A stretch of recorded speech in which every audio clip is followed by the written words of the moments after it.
What is up, Buffalo Fanatics? Z-Bot here with you, live on the Buffalo Fanatics YouTube channel on a Wednesday afternoon.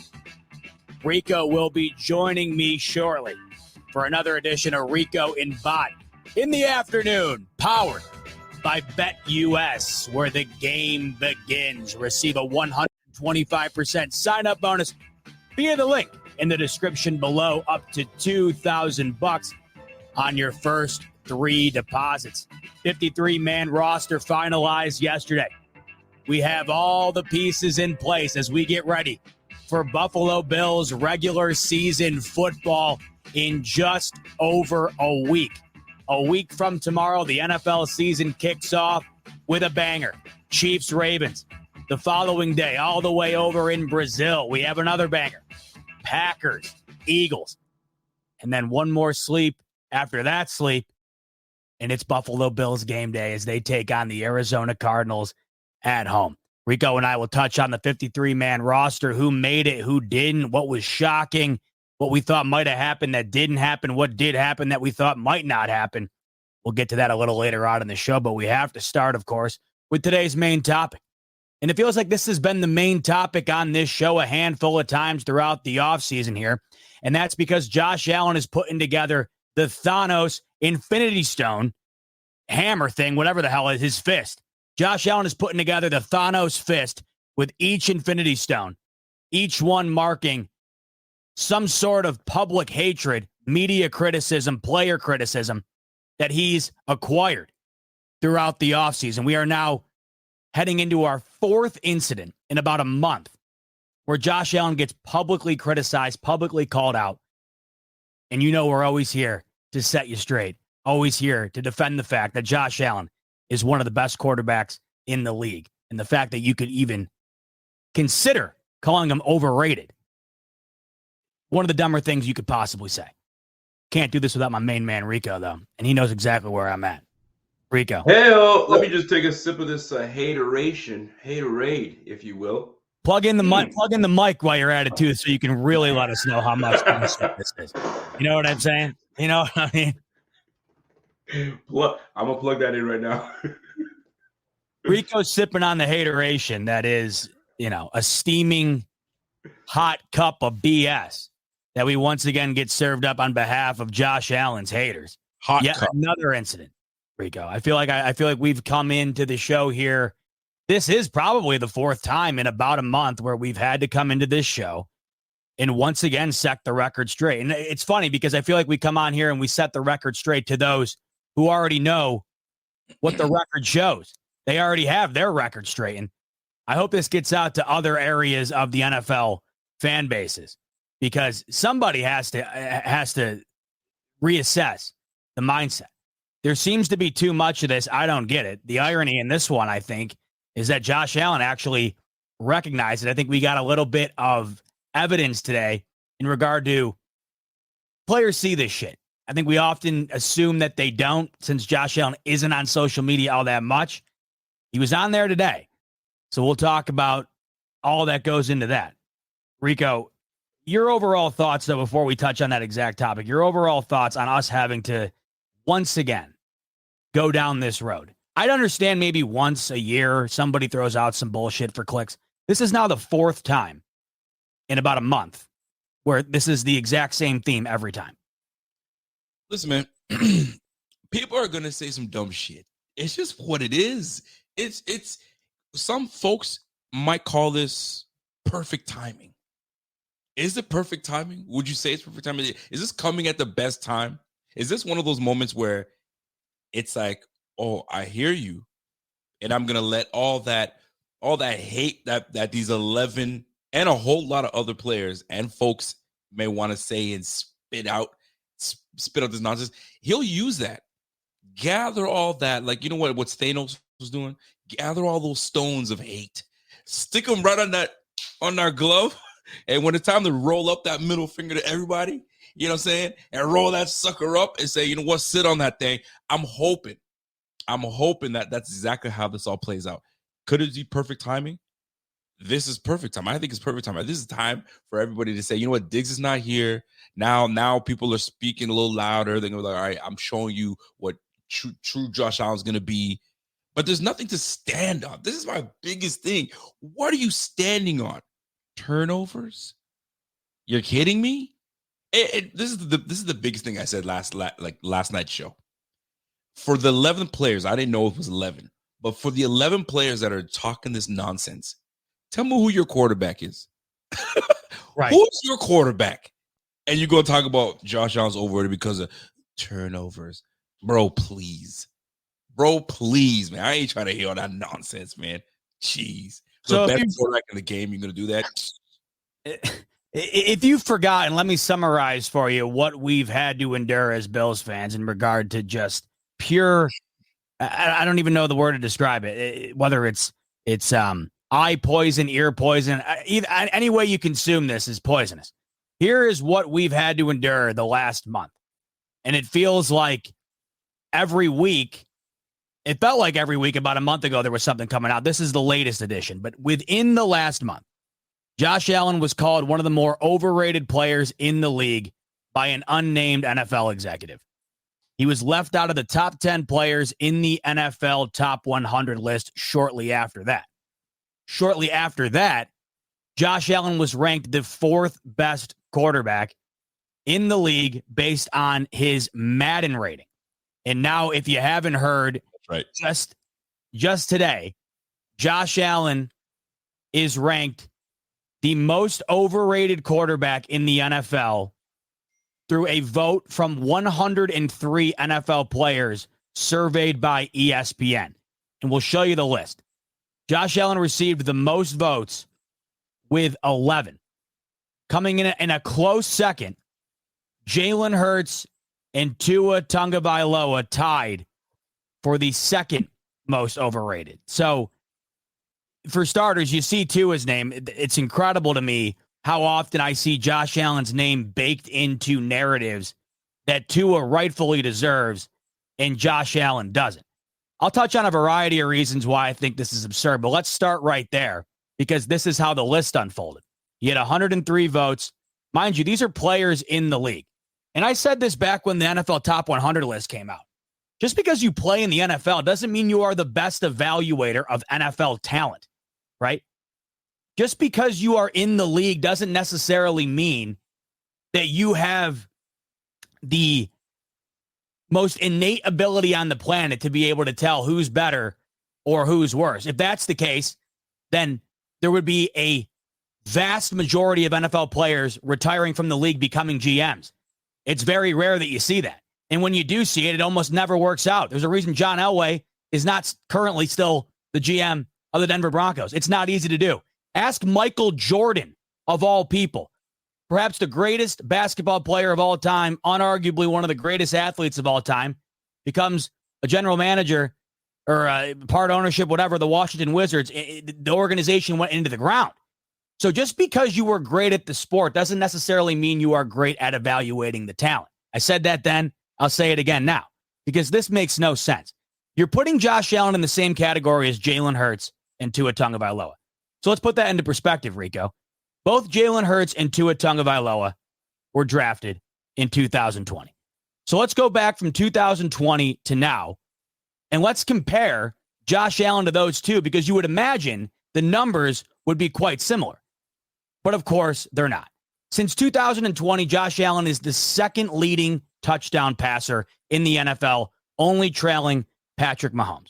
Hold on. Turn your mic up so everybody can hear exactly what you're saying. Your mic is all the way up. I need everybody to hear what you're about to tell these people. Turn it up for them. Let me put this thing on 11. There we go. Turn the bass up in your car, wherever the hell you are. Turn it up to 11. Roll the windows down. Let everybody hear what I'm about to say. Because this is the same exact thing that happened with the Madden ratings.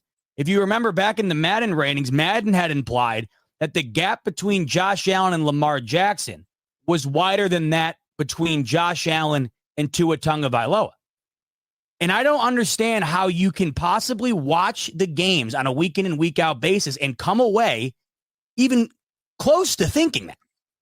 Maybe if you want to dick around with your buddies and you're a big Dolphins fan and you want to say it, sure, there's plenty of those out there, fine. But if you are going on record, you're taking a survey here. You're doing these Madden ratings where they're out for the public to see, and whoever made them, is on record making them. How can you attach your name to that?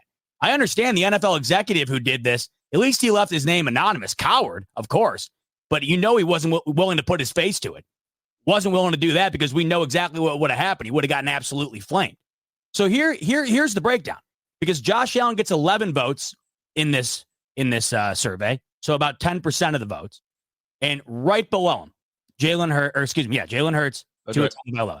So touchdown passes, Rico, 158 for Josh Allen since 2020, only 13 shy of Patrick Mahomes. So you would imagine that Tua's got to be right around there, right? Jalen Hurts has to be right around there. It's got to be. Sure. Since 2020, Tua Tagovailoa has 82 passing touchdowns. Josh Allen has nearly double the amount of passing touchdowns that Tua Tagovailoa has up until now. And, of course, Josh Allen has not played with Tyreek Hill, with Jalen Waddle, with one of the better young offensive-minded coaches in the NFL. Almost double. Jalen Hurts, Rico. Josh Allen has more than double the amount of touchdown passes than Jalen Hurts. Jalen Hurts has 72 touchdown passes since 2020. Josh Allen has 158. Do the quick math. You'll come to find that that's more than double. All right, so it's probably the turnover situation, right? Understandably so. I get it. Has to be, right? Talk about it. Because that's the biggest argument. And yes, there really is no arguing away the fact that Josh Allen does have the most turnovers in the league since he's entered it. 102 turnovers for Josh Allen since he was drafted in 2018. But what people don't like to factor into that is that there's other elements to his game that help supplement that. Now, I'm not going to sit here and say I'm satisfied with the turnovers. Do I wish that number was a fraction of what it was? Of course I do. But I'm also on record time and time again saying if those turnovers aren't what they are, I don't think Josh Allen is what he is. I just don't think it's possible. So you go to the rushing statistics, for instance. Josh Allen, since 2020, has 36 rushing touchdowns. That's only 5 shy of Jalen Hurts, Rico. And what is Jalen Hurts known for? Maybe more than anything in his game. What's the one thing you think of when you think of Jalen Hurts? I mean, he's pretty athletic. He can run. He can tote that rock. What's the one play you think of? Is something back there, right? They call it the tush push. It involves your arse.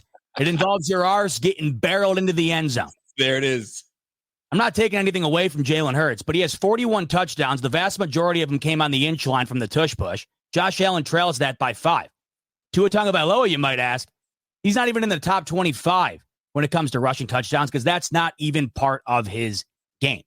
Now, if we go overall, the comparison's always going to be Patrick Mahomes. It's going to be Patrick Mahomes. So if we go back to 2018, yes, Patrick Mahomes, statistically, and of course, in the trophy case, he is the best quarterback in the league. It is absolutely no debate, and you will never catch me arguing against that until I see multiple years strung together where I'm proven otherwise.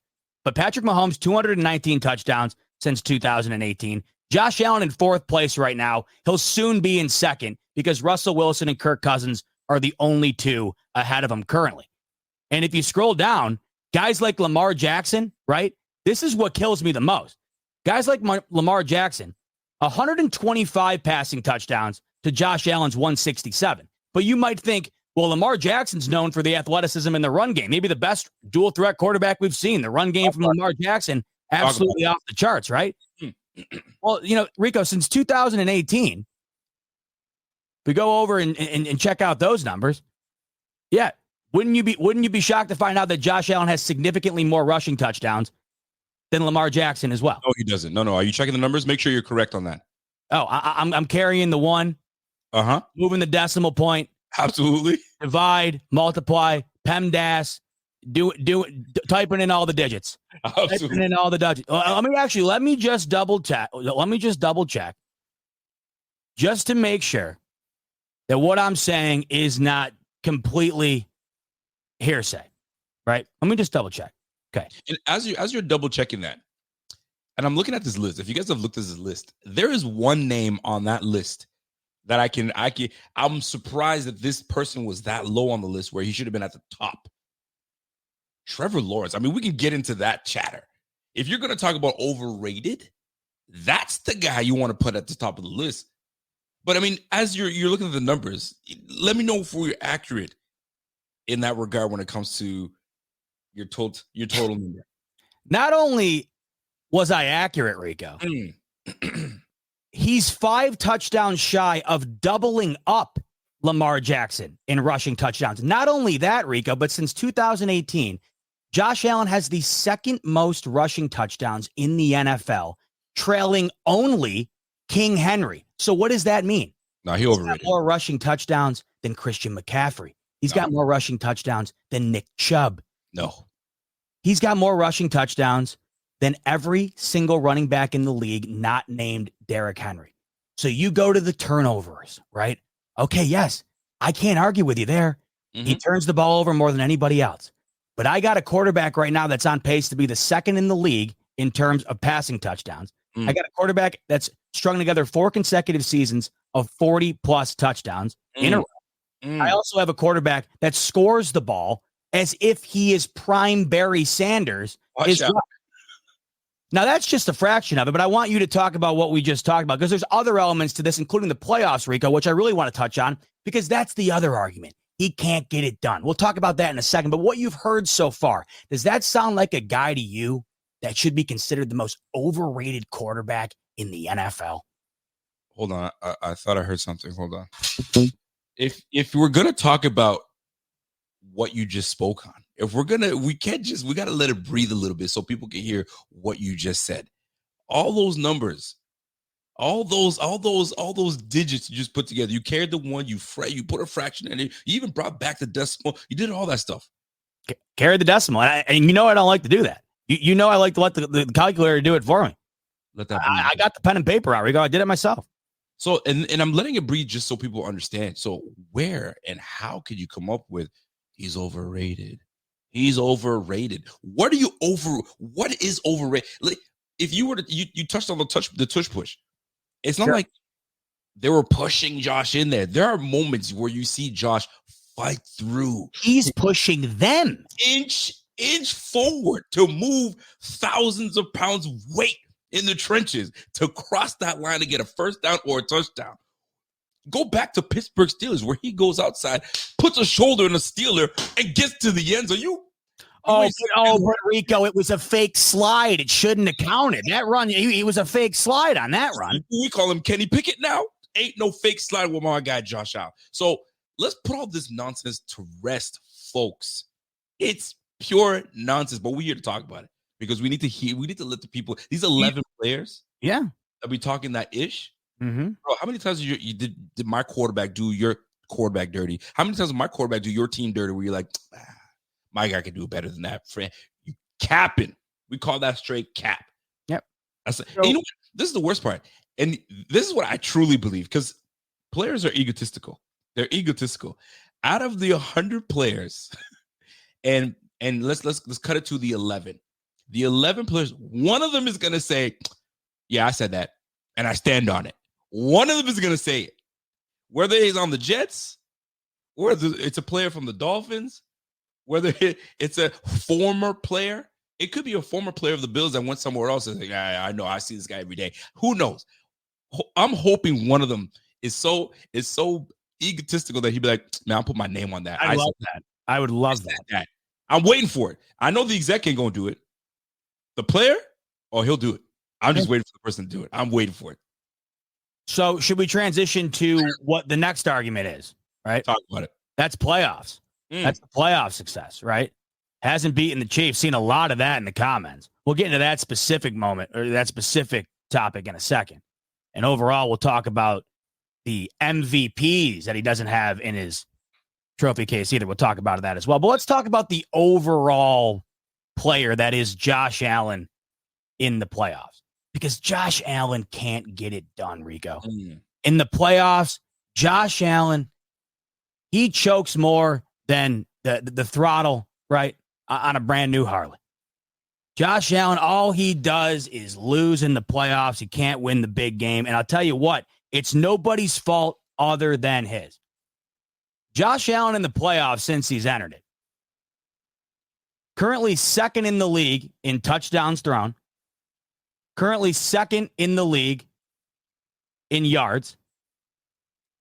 And you might be thinking, well, he's got to have a rocket high turnover rate. The guy's a turnover machine. He must turn it over the most in the most critical situations. In fact, that's when he turns it over the least. Josh Allen has a better than 5-to-1 touchdown interception ratio in the playoffs. 5-to-1 touchdown ratio in the playoffs. 21 throwing touchdowns.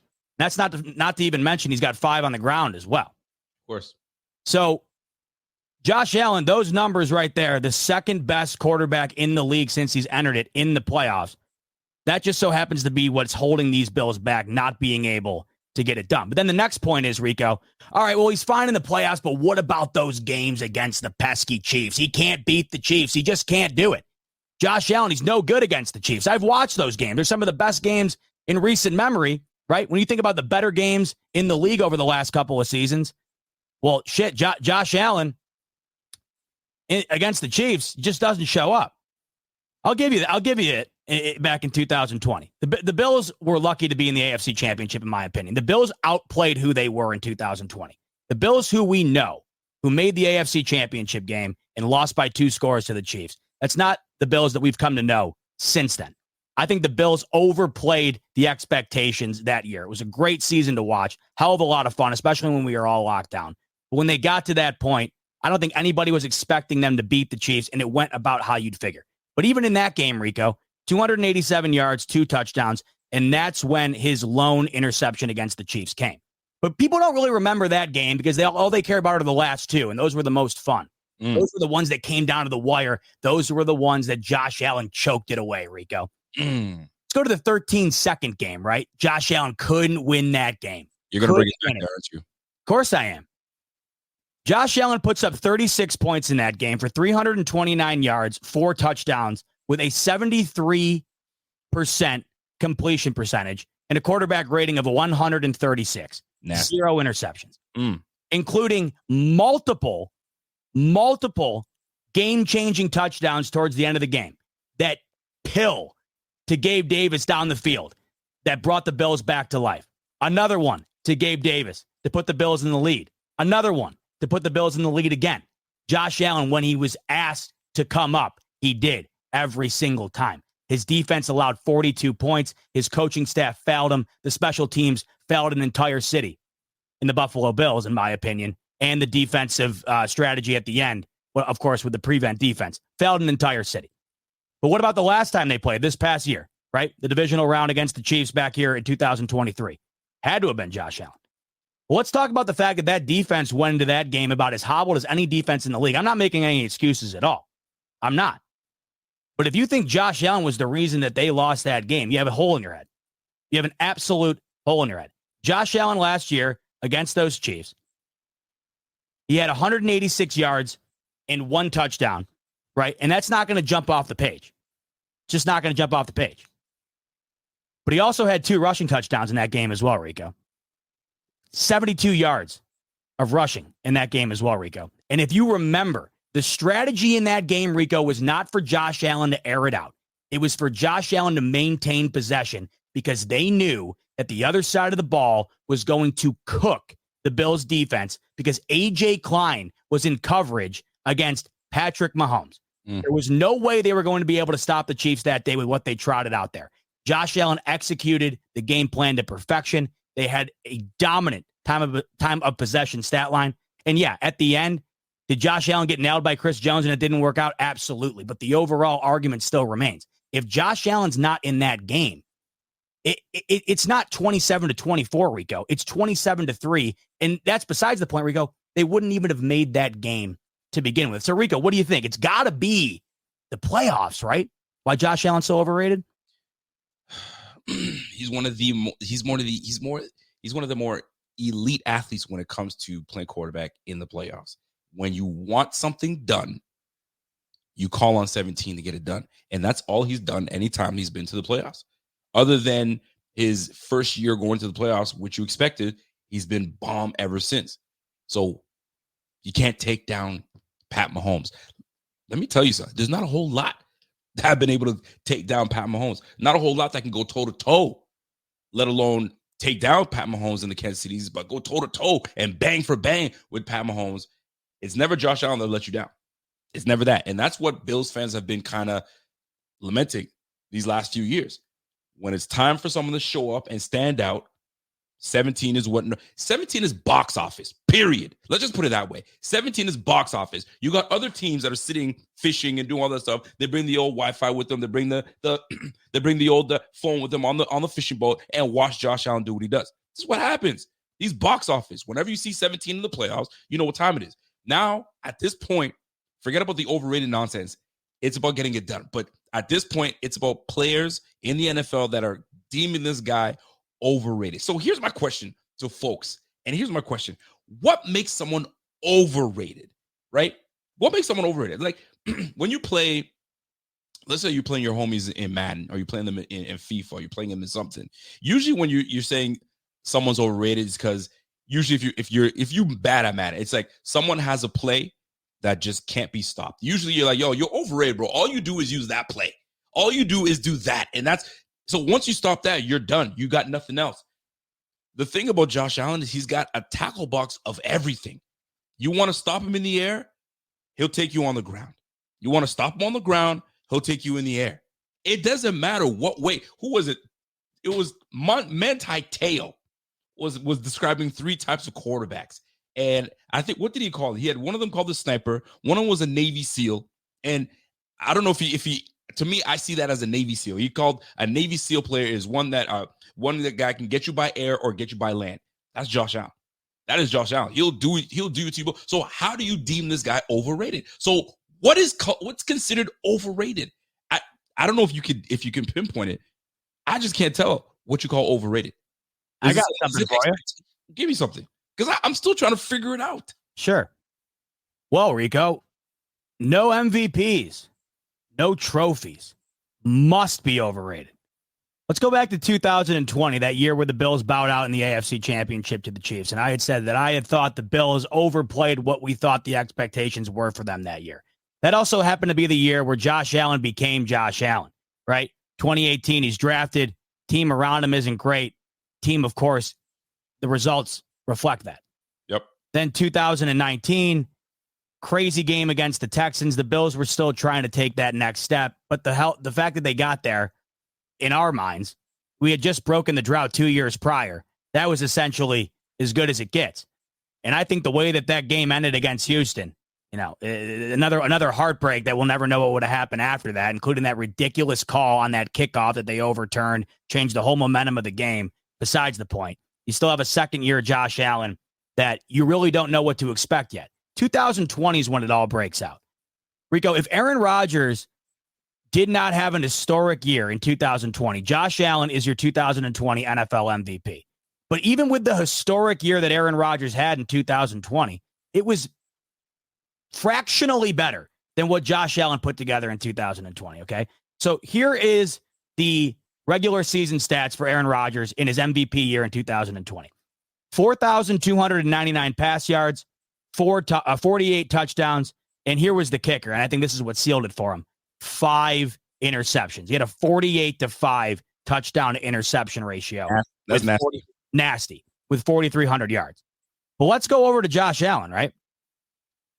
Josh Allen had over 300 yards more than the MVP in Aaron Rodgers that year with 4,544.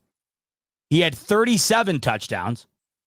He had 10 picks, but he also had 8 rushing touchdowns for 421 rush yards. So if you were going to argue the picks, you would take nearly triple the amount of touchdowns on the ground that Josh Allen brought you than Aaron Rodgers, and you would also take nearly triple the amount of rush yards that Aaron Rodgers brought you. So you could argue the interceptions, right? But I think that's negated when you talk about the fact that Josh Allen put up 8 touchdowns on the ground, including nearly 500 yards on the ground as well. And then the only thing that would separate him, Rico, in that 2020 MVP year is the throwing touchdowns for Aaron Rodgers. Now, the total touchdowns that year, Aaron Rodgers had 51.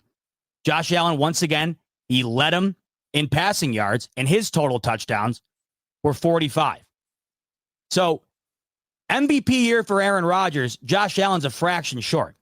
And then last year, let's be honest, you could have flipped a coin. And Josh Allen did get 1 vote last year, and rightfully so. Josh Allen could have been named the MVP last year, and nobody would have batted an eye.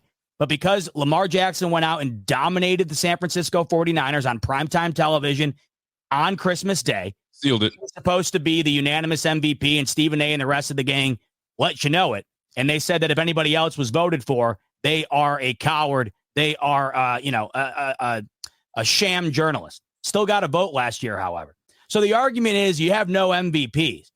Well, there's 2 right there that I think could have won either way, and it's all subjective. So we're going to base this guy's legacy. We're going to base how good this guy is, how overrated he is, because some writer out at NBC wanted to give the vote to Aaron Rodgers or Lamar Jackson instead of Josh Allen. He still finished right behind him. So how is it that big of a gap? And you also factor in that within this time period, where's Lamar Jackson's Super Bowl trophy? Where's Aaron Rodgers' Super Bowl trophy? Where's Joe Burrow's Super Bowl trophy? That's the other argument, Rico. It's the no Super Bowls. But at the end of the day, I've said it 1,000 times, and I'll say it 1,000 times more. Nobody else has one. The only 2 people who have one in the Patrick Mahomes era currently are Matt Stafford and Tom Brady. And that's going to be the way it remains until we see otherwise. Because, folks, Patrick Mahomes has been in the AFC Championship every single year he's been a starter. The only time he's been beaten is by Brady and Burrow, and everybody wants to say Burrow's better because of it. Burrow didn't capitalize on it. Burrow lost in the Super Bowl. So at the end of the day, Rico, they still went home with the same amount of rings as Josh Allen has. The only person in the AFC to have a ring in the time period in which he's been in the league, right? Mahomes. So as I sit here, no one's arguing that Josh Allen's better than Mahomes. So with that out of the way, where does the overrated narrative come from? It's turnovers, right? And I was talking about the turnovers. Let's stick on the turnovers for a second, because the last time I checked, I was looking at like players that have succeeded with a high number of turnovers, or a player that has succeeded that are known to throw interceptions, right? And there's one name that comes to mind, and that's Mr. Brett Lorenzo Favre. That's a nasty middle name, by the way. Brett Lorenzo Favre, right? And I was looking back at Favre's season, because he's known to throw picks, but he's also known to just dial it in and just do big work. So 95, 96, 97, right? His 3 MVP years, through 13 picks, another 13, and then 16, right? Josh Allen is blasted for, what would he have? Like 17 interceptions, 18 interceptions? Bro, as long as your quarterback gets the job done, gets you to the playoffs and gives your team an opportunity to win, that's what it comes down to. And anytime they've asked Josh Allen to make do and make it work, he does. It always falters on the other side of the ball. So where they come up with this overrated business, it just comes down to one word. They're hating. It's pure hate. They're hating on the cat.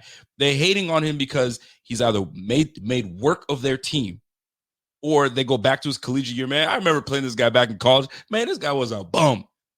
You can't do that now, man. He's one of the best in the game. He's top 5. I'm saying top 5 to be generous. Some might say he's top 2, top 3, right? Come on now. And what's crazy to me is when you go back at the list, I don't know if you have that list still up. Which one? The top, the 10 quarterbacks that were voted as overrated. If you could put that list back up for me real quick. Of course. It's wild to me. So we're looking at Josh Allen with the 11 votes. And you know what? Let's just say Josh Allen was voted, tied for second. We'd all be saying, you know what? Yeah, Jalen Hurts is one of the overrated ones. I wouldn't really say a whole lot. I'd be like, it's crazy, but I can see it, because I don't think he's as high as people put Jalen Hurts. I don't think he's that wildly that nice. Right? I think he's a great player. I don't think he's that nice. Right? If you were to put Tua at number 1, I would have said, yeah, that kind of works. But Justin Herbert, you could easily put Justin Herbert up there. You could easily put Trevor Lawrence up there.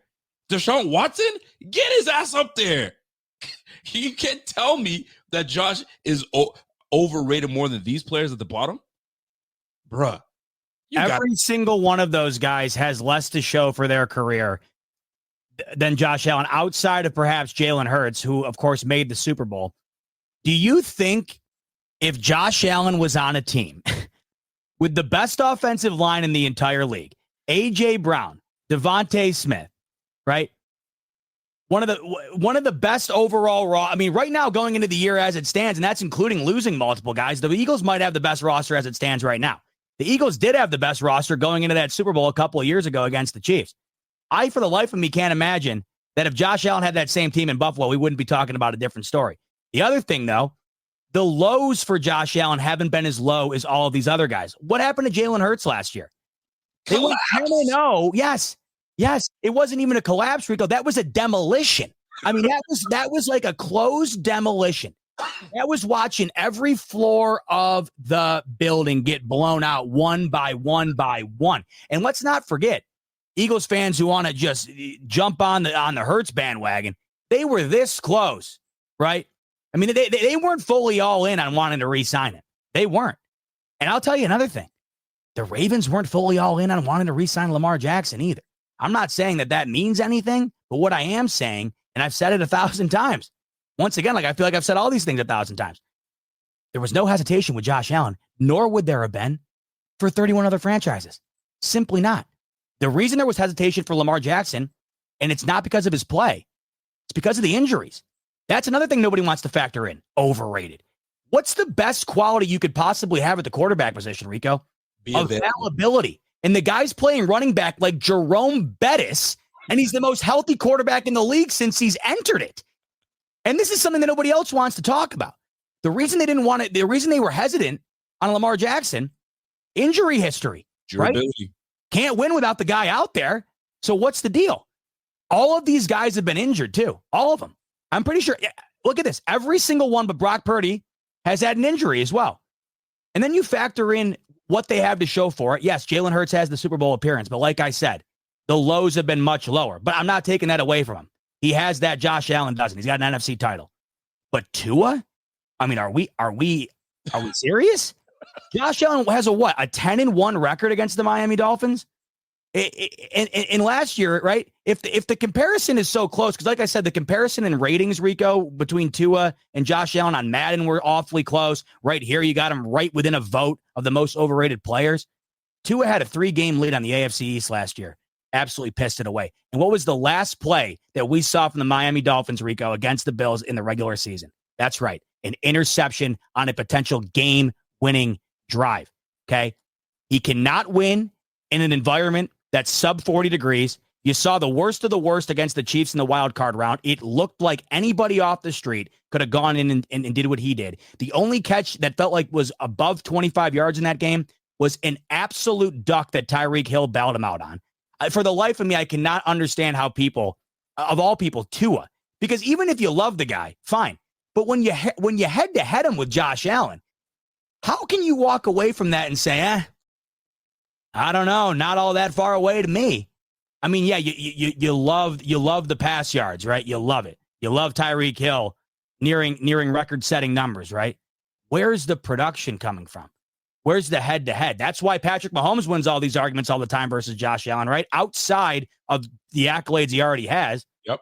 The biggest argument, if say Patrick Mahomes didn't have a Super Bowl, Rico, you'd still give all the credit to Mahomes because he's won the games against Josh Allen in the playoffs. Does Tua get that same criticism, right? And then Justin Herbert, are we kidding?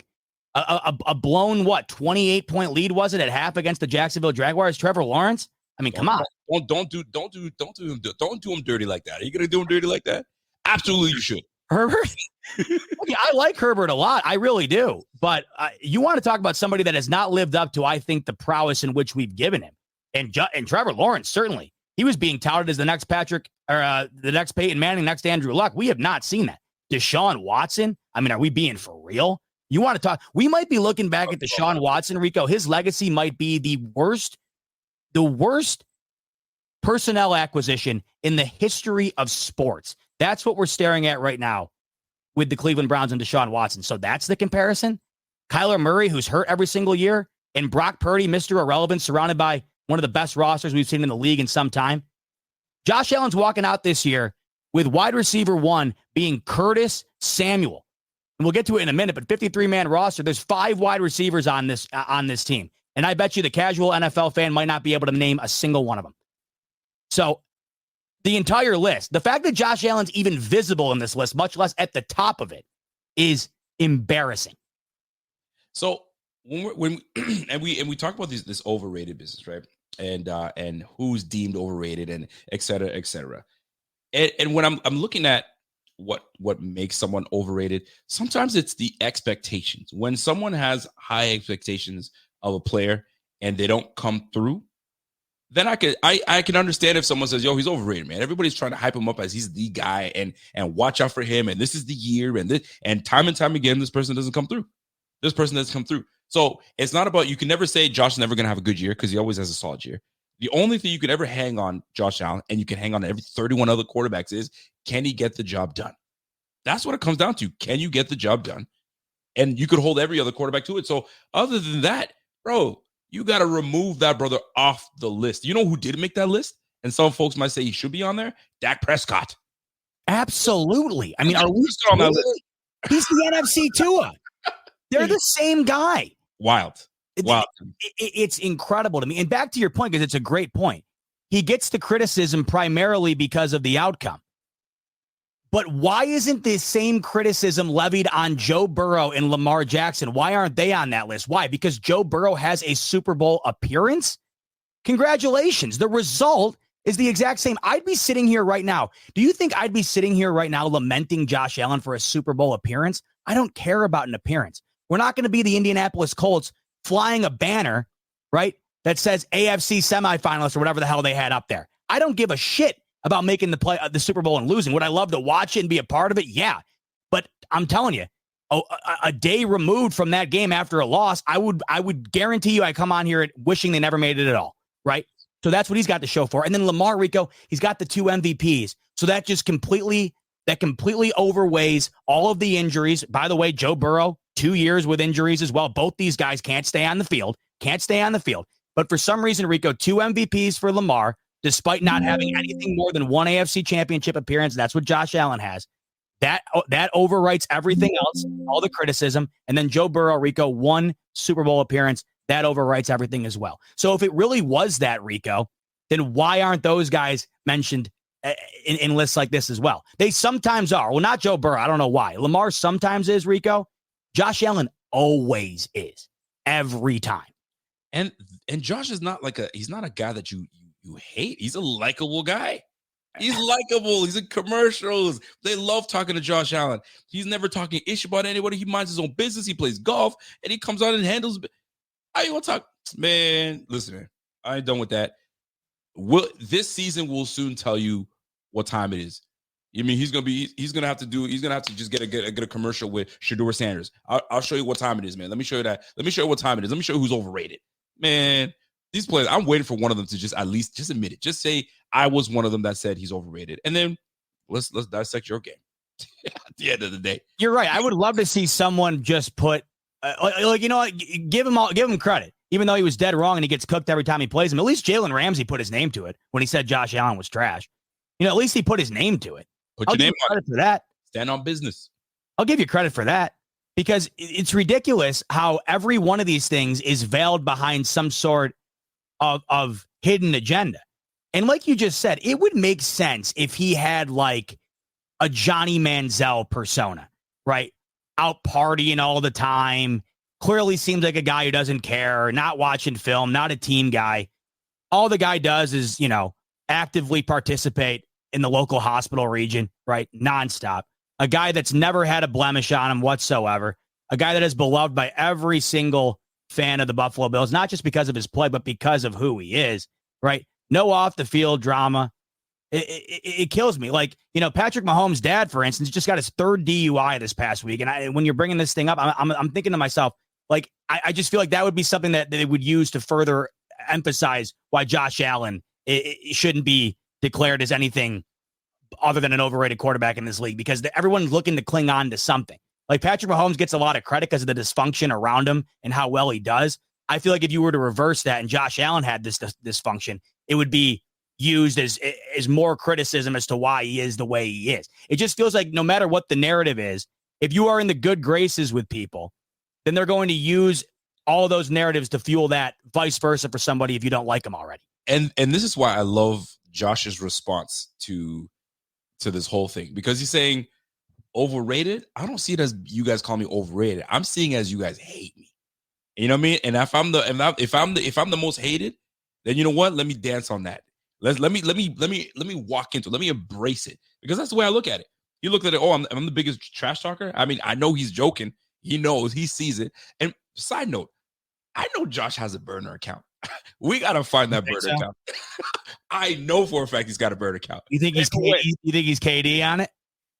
I can tell you a lot of these players have burner accounts, right? They just gotta be, you gotta have two different phones to make sure that you don't swap those two suckers together. But I'm sure he has one, because like he was on it. The minute that he heard that stuff, I'm sure people tell him too, but I'm sure he heard it, he was on it, or read it, if you will. But either way. That was a separate poll that he won. That was I was confused at first too, Rico. I thought Josh Allen was just pretending like he was ranked the number one trash talker. There's another one? To supplement. There was another one. He legitimately was ranked the number one trash talker. I thought it was like a joke. No, I'm not kidding you. There was another survey just like this one, and he was also ranked number one as the biggest trash talker. So I guess maybe there's your reasoning. The guys can't stand him on the field that are playing against him. They can't stand him. That's got to be it.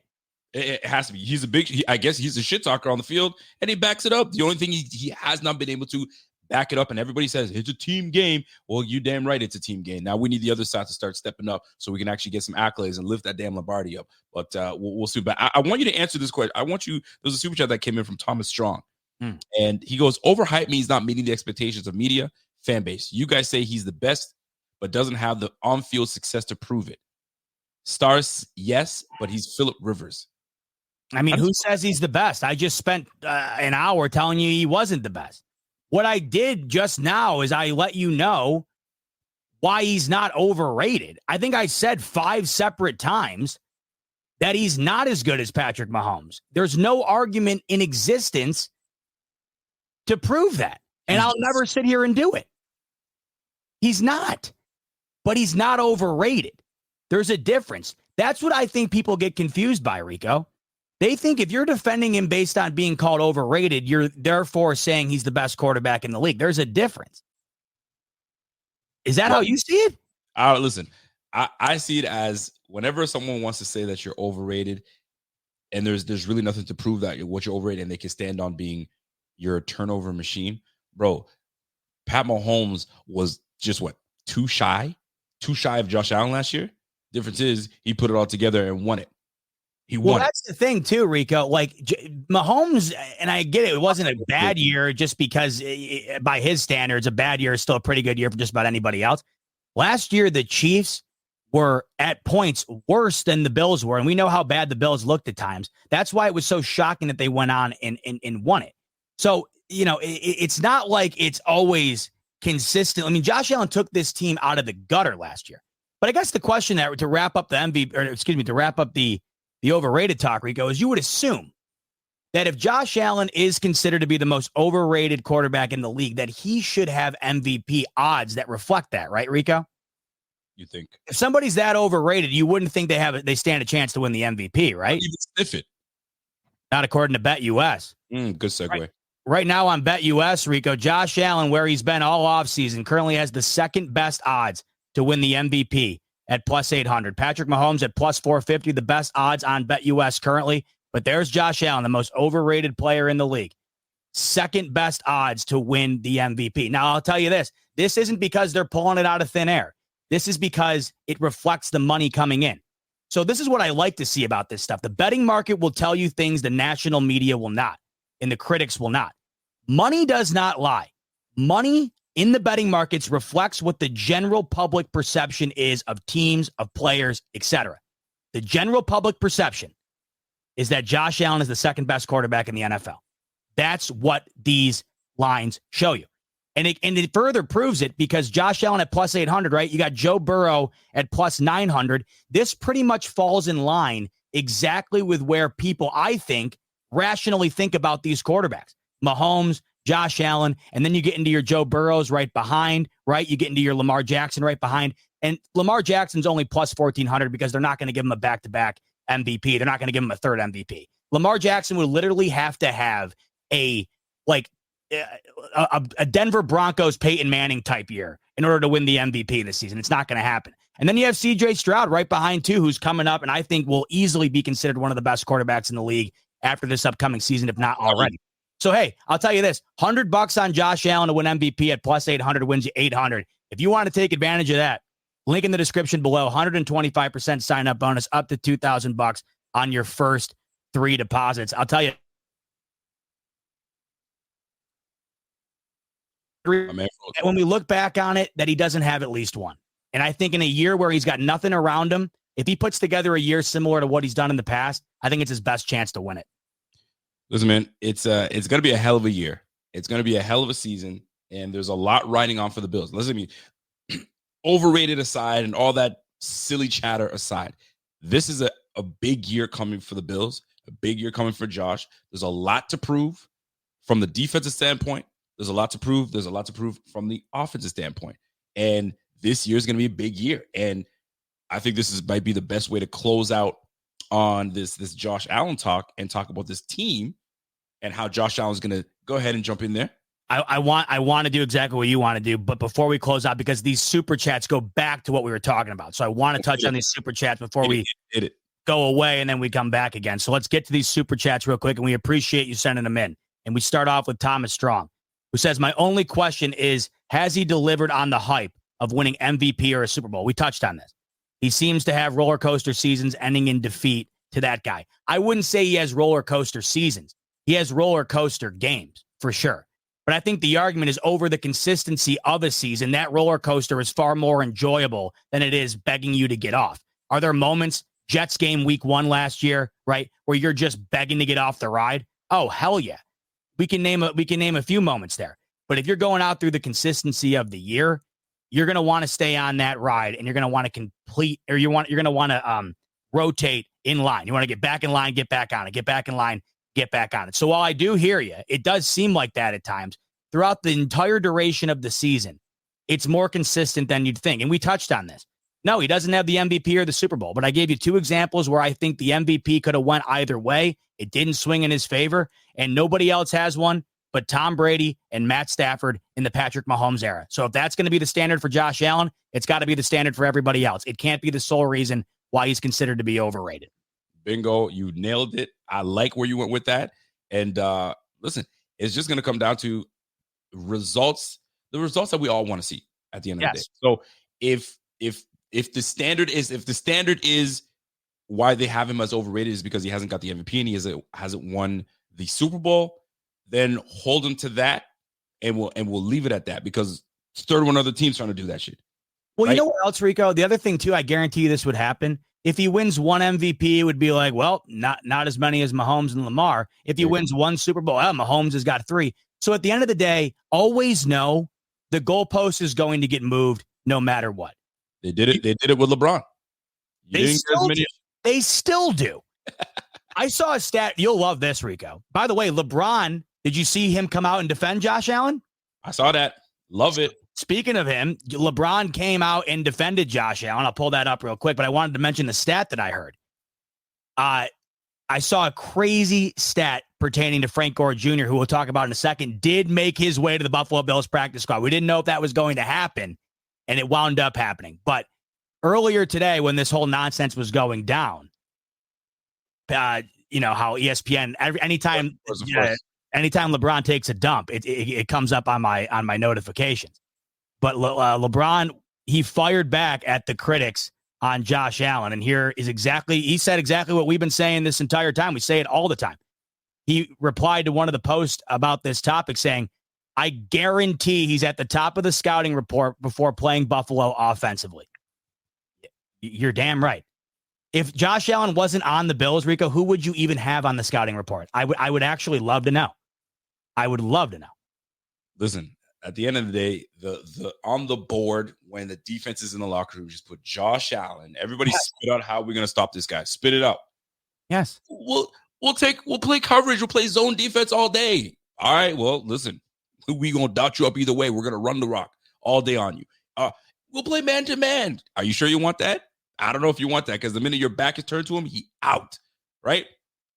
What are you going to do? Play 10 in the box? Like, you can't. It's too hard to stop the brother, man. It's too hard. And if they found that result, it would have happened already, and he probably still wouldn't be in the league right now. But right now, the man is ascending. He just got to his prime, bro. It's just a matter of time, man. It's just a matter of time until we put it all together. At the end of the day, that LeBron stat, by the way, Rico, got to get there. LeBron currently averages just as many points when Frank Gore Jr. debuted in the NFL as he did when Frank Gore Sr. debuted in the NFL. Saw that stat. I figured you'd like that. That's wild. How insane is that? That's wild. You want to take this from Signified? Let's take it. What's my man Signified saying? All right. Josh and Jalen ball out in the playoffs, yet the bum Lamar out there winning fraudulent MVPs, then shitting on himself in the playoffs, but I hear crickets from the players. Listen, man, it's one of those situations where with Lamar, I mean, Lamar's MVP season, I still don't get it to this day. I know the team had great success, but when you look at the individual and what this individual is able to do, I mean, I think people know this already, but go back to a former Buffalo Bill quarterback. Go back just a short few years ago. He had the same numbers as Tyrod Taylor. Tyrod Taylor gave you those MVP numbers that got Lamar Jackson the MVP. Tyrod gave that to you 5 years ago, 6 years ago. Bruh, that MVP was... People forget, Rico, if Brock Purdy would have beaten Lamar Jackson on that Christmas night football game, he would have won the MVP. That game, for whatever reason, that's how insignificant last year's MVP was. There was no winner up until about week 16. And that game essentially determined who was going to be the best team in the NFL going into the playoffs. And you know how it goes. Quarterback of the best team, here's your MVP. So congrats to Lamar. But if you think that separates him from Josh Allen from a talent perspective because of that trophy, terrible argument. Maybe the first one. I mean, more than deserved the first one. Of course. Last year, you could have drawn a name out of a hat. No, I'm not buying it. Not buying it whatsoever. So I just can't wait for the freaking season to begin. Oh my God. What's Signified knows in Signified's got another one. And he's spitting facts. Jalen was phenomenal in that Super Bowl, Rico, that year, but he had a Mickey Mouse schedule on the road to the Super Bowl year. See, I don't care about the schedule. I don't care. These are the things that people grasp at, right? Like everybody wanted to say that Josh Allen's got a better defense than Burrow, or he had Diggs when, Mahomes got rid of Tyreek Hill or whatever. But there's always another argument. Burrow's got Jamar Chase and T. Higgins, right? Maybe the best wide receiver room in the league, or one of them. Right now, I think the Chiefs might have the best defense in the league, certainly one of them. And into the playoffs last year, they were playing the best defense in the league. It is the reason they won the Super Bowl last year. So all these arguments, everyone's got one. If you have one to criticize Josh Allen, I have one to criticize somebody else. So at the end of the day, it's a wash. What's the guy doing? The guy we're talking about, right? Not the coach, not the player. Those are circumstantial. You know what I mean? Like, for instance, Josh Allen, who put up 36 points, nearly 400 yards and 4 touchdowns against the Chiefs in the 13-second game, you can't say he lost that game. He scored the game-winning touchdown with 13 seconds left. That's when there's warranted criticism. But to go out here and say, oh, they have a better defense, or they have this guy, they have that guy, there are moments where it's valid. There's other moments where it just makes absolutely no sense, and you're just trying to find things to elongate an argument that shouldn't exist. Brother, grasping. That's just what it is. At the end of the day, it's grasping. That's what it comes down to. You got to grasp at something. And when these guys got this thing, they're like, all right, man, name a player that's overrated. They probably gave them a list of quarterbacks, and they're like, could we make content? I'm grasping right now. I'm not even gonna bother with it. Well, doesn't it just seem like now, like they see Josh Allen and they're like, oh, I've heard this before, I'll go with him. Doesn't it also seem like that too? Oh, I've heard him being considered overrated, so I'll just go with that because it seems like something I know. Like, people like to go with things that they know, that are common. And lately, unfortunately, it's become all too common that Josh Allen's considered overrated. So maybe that's a reason too. Bro, this overrated chatter has me just not buying it. All Sabres. Media will never come. The media will never care about stats. It's only wins. Team balls out this year and we win. The narrative will stop. We got to win. The thing is not about winning. We got to win the whole thing. That's exactly the problem. The Bills win. It's just that we haven't won the whole thing. And we have an elite quarterback. And they're saying, you have an elite quarterback, so you should be winning the whole thing by now. We haven't done that. And you can hang down on the Bills, right? You have a quarterback that's got the talent, that can get you there. It just hasn't happened yet. And Bills fans, we've been waiting for it. We're just fortunate enough that we have a quarterback that's good enough that can lead us there. Before Josh Allen, we were just playing quarterback carousel. Which one can take us there? Which one? And we had false hopes on some quarterbacks. Now we have the real deal. Now it's about putting it all together. We just haven't been able to do it yet. And it's a great point you make, Rico. It's a great point you make because I said this the other day when Doc let me know before. Once again, Doc, by the way, has been on absolute fire. He's been on fire here lately. And the other day, he told me I brought him on to get a full injury report going into the season. Great job, fellas. He told me when I opened up with it, I said, look, if it were me, I'm going to put my bet down on Matt Milano not returning. And he stopped me in my tracks. He's like, no. He's like, he will return. He said it's going to give him time to rehab that leg and the shoulder injury. Although it's, serious enough to keep him sidelined, it's one that I think a guy like him can come back from, within the season here. Sure enough, Rico, the next morning, Matt Milano's put on IR, meaning he has the eligibility to return. The reason I bring that up is because I had said at that moment, yep, I don't care anymore. There's only one bye in the playoffs, Rico. I don't care if the Buffalo Bills go 15-1 or 11-6. I would only care if that resulted in a playoff or a playoff bye. But say the Bills went 14-2 and the Ravens went 15-1.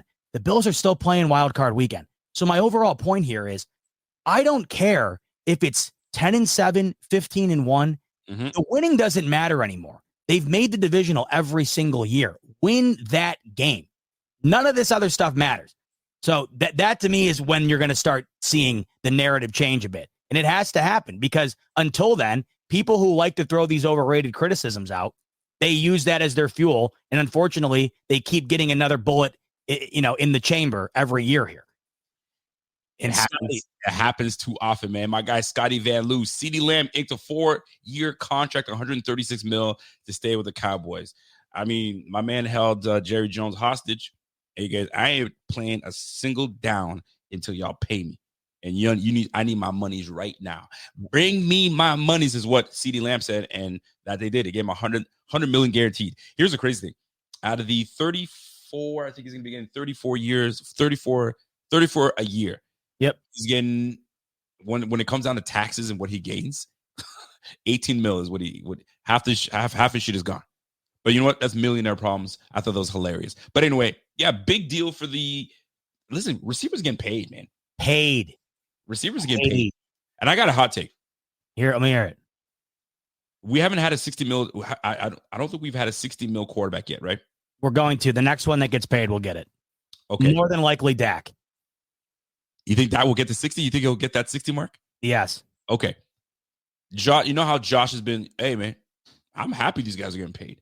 The market is the market. They keep quoting what Tua was saying. The market is the market. Josh knows he will be among the quarterbacks that get that 60 mil. Yes. It's just a matter of time. It's not a hot take. I'm making it seem like it's facts. It's not a hot take. No. But he will, if it's not Dak, I don't know if Dak will get it. Maybe he does. Who knows? I don't know if Jerry loves him that much that he's going to give him 60 mil like that. Somebody would. Who's next in line? Is it Dak? Dak's next in line? Dak's next in line, but if Jerry doesn't do it, somebody will. Somebody. That's just the way it's going to go. Bro. Then if it's not 60, then Josh is going to be getting 70. It's just crazy to me. That's why he's chilling. I was like, the market's the market. When it's time for me to get paid, I get paid. Oh, he's going to get paid all right. It's one more reason why you add that to the likability factor. When the guy's asked about it the other day, first of all, the guy knows he's already got his grandkids set up for life. He also knows that another payday is going to be around the corner. So why, in a situation where I'm trying to build on my legacy, why would I try to tarnish that? In fact, he's done the opposite. He's readjusted his contract multiple years in a row so that the Bills have an ability to put a team around him that they can, succeed with. Right now, Josh Allen is the 13th highest paid quarterback, the 13th highest. And what blows my mind about that is we heard Dak say that you have an obligation for your fellow teammates or your fellow quarterbacks in the league. It's almost like it's a fraternity. Where was that obligation for Tom Brady for 20 years? That didn't exist. You want to know what Tom Brady's obligation was? Winning the next damn ring. And that's why the quarterback market was suppressed for so long, because Brady was never the highest paid. You're going to walk into your, owner's office. Hey, I want to make this amount. Well, I just looked at Tom Brady's dollar sign and you ain't Tom Brady. So why don't you go ahead and reassess, run those numbers back again? It's not what it is, but it's what it's become, Rico. And I have no problem with these guys getting paid. But when you start seeing the amount of money for guys that I don't think are worth it, I mean, look at what the Giants are going through right now with Daniel Jones. And in my opinion, look what they just did with Tua Tagovailoa in Miami. If you're going to pay a guy, at least know that it's worth it. And they're doing the same thing right now in Dallas. I think Jerry Jones is telling you, if Dak was Josh Allen, I think that deal probably would have been done long time ago. You got to keep your players. So they're making that brother sweat, and Dak will make him sweat too. You don't want me, then somebody else will pay me. Like you said, regardless of how you want to look at it. Shall we transition, sir? We certainly shall. Listen, folks, the practice squad is in. A lot of the players that you loved, a lot of the players that you were rooting for to come back to the Bills may have made their way back. And what's interesting to note is that the waiver wire went through. Nobody was claimed. Nobody went anywhere elsewhere. So everyone was available to come back, and that they did. So starting with this list here, if you're looking at it, the roster moves have been made. The Bills have signed the following players to the team's practice squad. Mike White, we already know, made news yesterday. So we've got ourselves a quarterback on the roster for the practice squad. Frank Gore Jr., a name that a whole lot of people loved. Mm-hmm. They were saying, hey, there were some folks saying that we should sign him to the 53-man roster. That's how much we love him. He was great. Pump the brakes just a little bit, folks. Pump the brakes just a little bit. We're not keeping. We would have never kept four running backs on the squad. That would have been insane. But anyway, nonetheless, Frank Gore Jr. has made it back to the Bills. I'm sure he had multiple opportunities to go elsewhere, but he decided to come back to the Bills. I think it makes sense. His father probably had a lot to say with that and say, "Yo, they're gonna take care of you. Just stay the course. Do what you got to do." Deion Kane, the one player that I was like, you nailed that. He could sneak onto this roster, let alone obviously the practice squad, and that he did. 3 receptions, 3 targets, and the man made some noise enough to say, I'm coming back to the Bills, and they brought him back. KJ Hamler returns, so does Tyrell Shavers. So the three receivers that were in question to potentially make it as a 6th receiver, clearly not. They're on the practice squad. So kudos to them. Let's go to the second gap. We've got Zach Davidson, a favorite.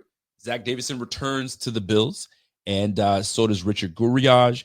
Will Clapp, Mike Edwards, Kingsley Jonathan returns to the squad. I'm glad that we got to see him. Cameron Klein was making some noise in training camp. He returns to the squad. So love to see that. And last but not least, we've got Eli Anku, Branson Dean, Daquan Hardy, Takori Couch, and the oldest guy probably on the squad is the safety Kareem Jackson, 15 years in the league. He comes back to the practice squad. And I found that very interesting that they brought him back to the practice squad because we are uncertain. We are absolutely uncertain to see how this safety room is going to play out. Have you factored in what the safety room is going to look like, Mr. Z-Bot? Right now, based on loose, I went to one website, so it's not official yet, but Damar Hamlin seems like he will be the starter next to Taylor Rapp. And I was trying to wrap my head around that is going to be my starting crew going into the season. I was a little harsh yesterday. I've had time to reflect, and I had somebody remind me of what Shaq once said about a player that he wasn't familiar with their game. Yeah. So I'm hoping that I was not familiar with your game. I want to say those words about Damar Hamlin this upcoming season. But what are your thoughts on this practice squad put together? Shocked by anything? Are you? This is apropos. This is exactly what you saw happening. Anything stand out to you? Well, I am a bit shocked that Frank Gore did make his way to the practice squad. So for starters, you mentioned it. Everybody was up in arms about him not making the roster. I get, I think he had a PFF grade of like 84 or something. He was the highest graded player on PFF throughout the entire preseason amongst all NFL players. He was great. He led the team in rushing yards. In that final game, he really shined. It's not an indictment on Frank Gore. It's a positive anecdote on the Bills running back room. They got James Cook, Ray Davis, and Ty Johnson. That's a great running back room that the Bills are going to rely on this year to put together a similar style of offense that they put together last year. We like what we've seen from Ray Davis, right? And we're excited about the future there. James Cook's only going into his third year, folks. And that's a guy who's coming off the first 1,000-yard year for a Buffalo Bill since LaShawn McCoy. So we only can expect maybe even more from that, not to mention an addition in the pass game as well. If Ray Davis was on any other team where they didn't have quality backup running back personnel, he probably would have made it. That's why I'm shocked he didn't get taken. Now, he could get taken off the practice squad only if he's immediately named to a 53-man roster. So if there's injuries that pop up throughout the year, perhaps he goes somewhere else. But the Bills right now, and for a team that's lacking depth almost everywhere, the one place that they're not lacking in is the running back room. That's one of the more, I would say, one of the more glowing personnel groups on this entire team. So bit shocked that he didn't wind up going somewhere else, but I love to see it nonetheless. The one thing that I think we were a bit shocked about, based on how we talked about this last week, 5 receivers came to the 53-man roster. Now, if you could put that list back up again, the first one. Absolutely. I was excited to see Hamler and Shavers put on there along with Deion Kane, because I do think that as far as reserves are concerned, those guys had to be available. We're going into the year right now with 5 receivers, and multiple receivers in that room have already been banged up, Rico. Curtis Samuel banged up throughout the preseason here, right? Mac Hollins a little bit as well. So you go in with 5. Rico, if one of those guys goes down, I don't know. That, to me, if you're asking me one thing that stood out, Rico, to me, it tells me 2 things. One, get ready for a whole lot of the Dawson Knox and Dalton Kincaid show. 3 things, actually. 2, get ready for a whole lot of running around. And 3, I don't know. Buffalo Fanatics, what's going on? This is Pierre the Kingpin, and I wanted to talk to you today about Cigars International, which is the ultimate destination for premium homemade cigars. Known as the industry leader, Cigars International offers the largest selection, unbeatable prices, and a customer service experience that's second to none. Whether you're new to cigars or a seasoned vet, Cigars International makes enjoying cigars easy, approachable, and fun. Cigars International is the go-to retailer for all things cigars, with the biggest selection of premium homemade cigars available anywhere. Cigars International offers unbeatable deals and discounts, making it easy to stock up on your favorite or try something new without breaking the bank. With fast free shipping and their 100% satisfaction guarantee, you can shop with confidence knowing that Cigars International stands behind every order. They have good relationship with vendors that helps provide great low prices. Whether you're new to cigars or a seasoned pro, Cigars International makes it easy to find the right cigar with helpful guides, staff reviews, and expert advice. It's not just about cigars. Cigars International also offers a wide range of accessories and more to elevate your smoking experience. Check out the great deals every day at cigarsinternational.com. That's cigars, CIGARS, international.com. Use code FANATICS at checkout for 20% off your order of $50 or more, plus free shipping. Or visit www.cigarsinternational.com/fanatics, and the discount will automatically apply. Again, use code FANATICS at checkout for 20% off your order of $50 or more, plus free shipping. Or visit www.cigarsinternational.com/fanatics, and the discount will automatically apply. I think it's going exactly where we thought it was. I don't think that this team gives a damn who's going to be leading in receptions or targets this year at all. I like where you went, because that's exactly where I went yesterday. If one guy, there's 3 guys on that squad right now that are known to have some soft tissue injuries, right? Curtis Samuel being one of them, obviously MVS with that neck injury. I'm not saying he's an injury prone individual, but we're dealing with him on the sideline right now, and hopefully he'll get back into position. Obviously, then you got Mac Hollins that's been in the league some time, but Curtis Samuel is the one that stands out the most to me. That's got that tag attached to his name. So one guy goes down, and now the dynamic changes. But I'm glad you brought up MVS, by the way, because I didn't even think about that. That's 3 of the 5. That's 3 of the 5 that were banged up this offseason. There you have it. So that's where I'm like, we kept 5, knowing that those guys at any given moment, something could happen, and boom, there goes my hammy. Oh, there goes. I remember like a month and a half ago, you and I were talking maybe 7. Remember, we were like, oh, maybe they keep 7 this year for the first time ever. Like, that's how crazy. I know. It's crazy. So, but the bright side of this thing is, look for a big year out of Dawson Knox. Look for a big year out of Dalton Kincaid.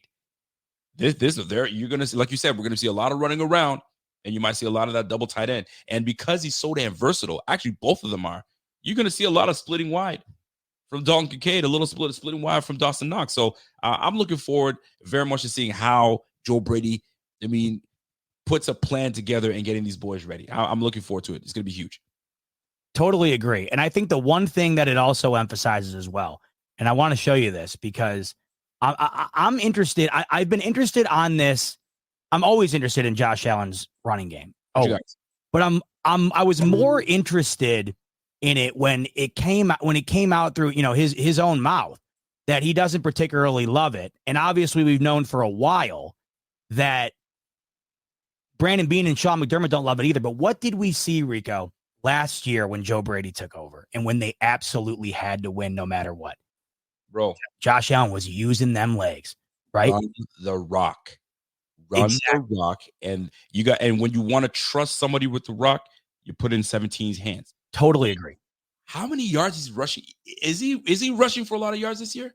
Let me ask you this. This is why I wanted to bring this up, because I think when I see this personnel grouping on at wide receiver, we already knew it was one of the weaker elements of this Bills team to begin with. And not only that, but it's also perhaps the newest in general. It's essentially brand new. When Khalil Shakir is your most tenured guy, that this is a brand new receiving core. So when I heard Josh Allen say he doesn't love running the ball, sometimes I said this back when it happened. We all go to work. We may not all love work. We got to go. Josh Allen, if they want to win games, he's got to go. So last year, Rico, when he was running the ball, let me just double check here. Josh Allen running the ball last year, he shattered the touchdown total with 15, and he had about 530 rush yards. So I'll ask you, BetUS right now, here's the graphic. This is the prop currently for Josh Allen, the 2 props in the rushing department. 500.5 rush yards, 9.5 total touchdowns. He cashed both last year on the over. Based on what you've seen, does that wide receiver personnel grouping lead you to believe that he's going way over both these numbers, or do you think something else? Let me do some math here real quick. So 500 yards is what we have there? Yep, 5.5. So he'd have to get the 501 to cash it, and he'd have to get the 10 touchdowns to cash that. 501, and we got 18 games? 17. 17 games, bro. He has to give you 30 yards a game, bro. Is my math correct? I got to make sure my math is correct. Let me double check that, because that sounds actually insane. Nah, that's absolutely no, you're right. That's 5'10". That's less than 30 yards a game. Bro, listen, that's one run for Josh. It could be. You know what I mean? So what, 35 yards a game? One game he'll give you 60. One game he'll give you 10. I think he's crushing that 500. Actually, give me his number. Actually, you know what? Let me pull up his number, because I have something up here. When you pull it up, I want you to emphasize. I want you to focus in on one area. I want you to take a look at the game when Joe Brady took over against the Jets thereon, and look at the difference in attempts and yards. It was essentially night and day. So I'm just taking a quick peek at Josh Allen's numbers, and I mean, he's been in the league since 2018, and I'm just looking at his rush yards and his lowest amount of rush yards that he's had. And just let me have a look here real quick. And Josh Allen running the rock. So let me have a look. And while you listen, I'm gonna just look up. So my page refreshes, I just clicked here. All right, Josh Allen rushing the rock. All right, folks. So his lowest total, 421 yards. What year was that? That's in 2020. That's his lowest total. All right. I think that was also his highest passing year, I believe. 2018, he rushed for 631 yards. Wow. The following year, 510. And the year after that, 421, then 763. Then he exploded another year for 762 in 2022. And then last year, he had 524. So and I would venture to believe the majority of that came starting in that Jets game onward. You got to think with Joe Brady, Rico, like he's getting almost 800 years prior. 500's looking real good to me. listen, if you are a betting woman or a man, I'd take that number. I'd take that 500. Put some money on that.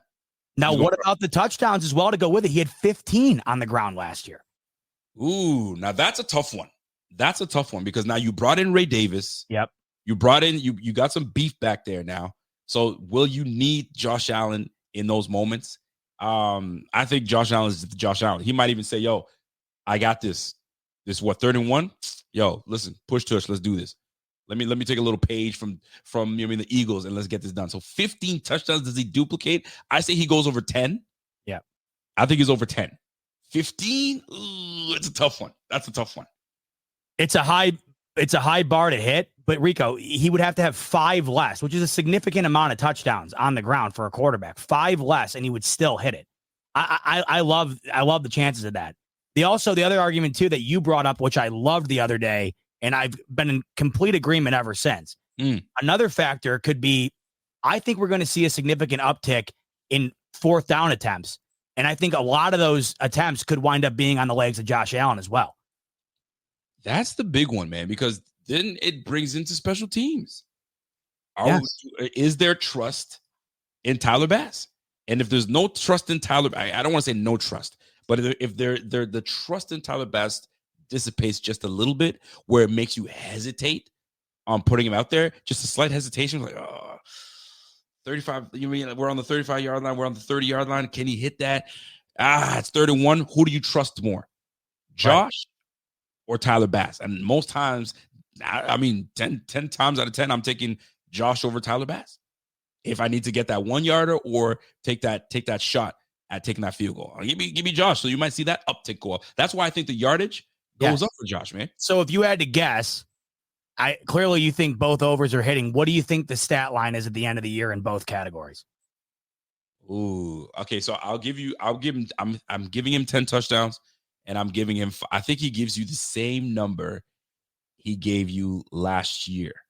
And that was what, 524. I think he gives you over 5. I think you're looking at between 5 and 575 he rushes for this year. 575. So give me the over for sure. I'd say around the same as last year. So I say 530, 530, 10 touchdowns. Lock me in. So when Joe Brady took over last year, Rico, in the Jets game, he didn't run him all that much in that game, but the Bills ran away with that game. They kicked the living shit out of the Jets, so they didn't need to run Josh Allen as much. But in all the other games that were tight, listen to this. Philadelphia game, 9 carries for 81 yards. The following game against the Chiefs, 10 carries. 8 carries the game after that. It went down against the Chargers, but to end the year, Rico, 11 carries against the Patriots, 15 carries. 15 carries against the Dolphins. So what does that tell you? When the Bills need a play, when the Bills need to win, they dial up the legs of their best player. So I'm going to go with 630 rushing yards and 11 rushing touchdowns. I think Josh Allen's running goes up this year because Joe Brady, he's not going to kowtow to it. I really think he's going to emphasize it. So if you're in agreement, yards. Yeah, 630 yards. I think that's where I see Josh Allen running the ball at this year. Well, here's the thing too, right? A lot what's going to factor in is like we started the year pretty strong. We started the year pretty strong, so we didn't really necessarily have to tote that rock. And like you said, when push comes to shove, we really need Josh. That's when we'll start to see the uptick in him. So if they keep him fresh and we start putting wins together, put W's together, and we start doing what we're supposed to do, we may see less him in action running that football. But if it's a battle every game, and in the second half we need a little bit more of him, Joe Brady is not afraid to dial it up. So, boy, you might be onto something, man. 630 yards, and it's gonna be a tough year. It's not gonna be a walkthrough. So, you could be there. You could be there. The other thing too, under Ken Dorsey, Rico, Josh Allen only ran the ball 8 or more times once, and it was only 8 carries. When Joe Brady took over, he ran it 8 or more times. 1, 2, 3, 4, 5 different times. 5 games under Joe Brady, he ran the ball 1, 2, 3. Yeah, sorry. Yes, 5 different times. So once with Ken Dorsey, and 5 different times with Joe Brady. So if you're in agreement with Rico and I, by the way, link in the description below, 125% sign-up bonus via BetUS, up to $2,000 on your first 3 deposits. We're loving those lines. I think Josh Allen hits them both. What's Brian? Like, my man Brian Bauer says, didn't Allen already say he's going to do less running this year? Listen, Allen says a whole lot of stuff. He also said he's going to cut down on interceptions, and he also said that he's going to try to throw with more anticipatory action. And those things we're still waiting for to happen. So he says a lot of things, but I'll tell you right now, when the juices are flowing, and he also said he's going to slide a little more. And sometimes we ain't see that brother slide. He's actually trucking guys. So I'm just saying, there's a lot of things that Josh Allen tells us, but when push comes to shove and we need something from 17, it's by any means necessary. In the words of my man Pierre, he breaks the glass and he handles business. And that's what he does. So all that chatter he doing, that's always in the offseason. That's always at the beginning of the season. But when he needs to will his team to victory, he does what he needs to do to get that dub. That's what it comes down to. So I appreciate Brian Barris. I know he does talk a lot, but you know what time it is, man. When it needs to happen, it needs to happen. He does what needs to be done. The last time we saw him on the field too, Rico, the preseason game against the Bears, what did he do before he got pulled? Took off and ran in a preseason meaningless game. So he might not want to do it, right? He might want to scale back. Josh Allen's going to do on the play what is best for the team. And if that's, I see a lane, I'm taking it, he's 100% going to do it. So regardless of what he says, what anybody says, the proof's in the pudding. When the Bills had to win games last year, they ran Josh Allen about as much as your second running back would run in a game, sometimes more. So I would expect to see the same this year.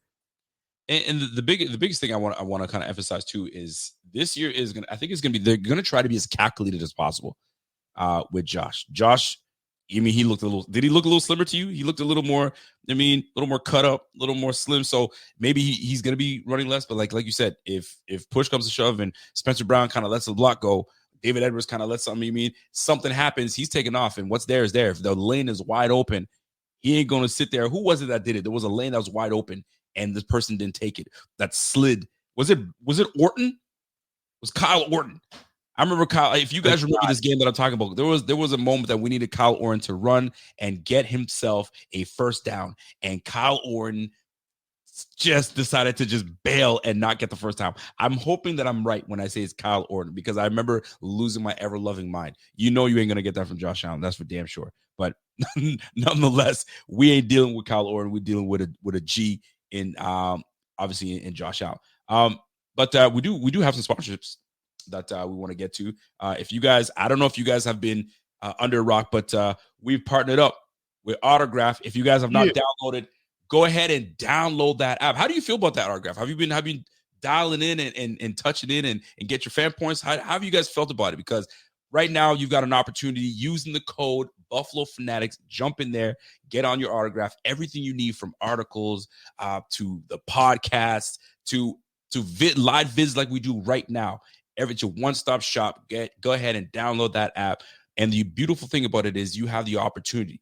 Get yourself some fan points. And with those fan points, listen, folks, merch, tickets, you name it, it's all there. It's actually quite an amazing app. So go ahead and download that app. Link will be in the description. Jump in there. A lot of fun. And it's a one-stop shop, man. You can't go anywhere else. Right there, Autograph. The app's awesome. I got it up right here. And as you can see, there's our video. You can literally watch us live right now. If you miss us, you can watch us on there.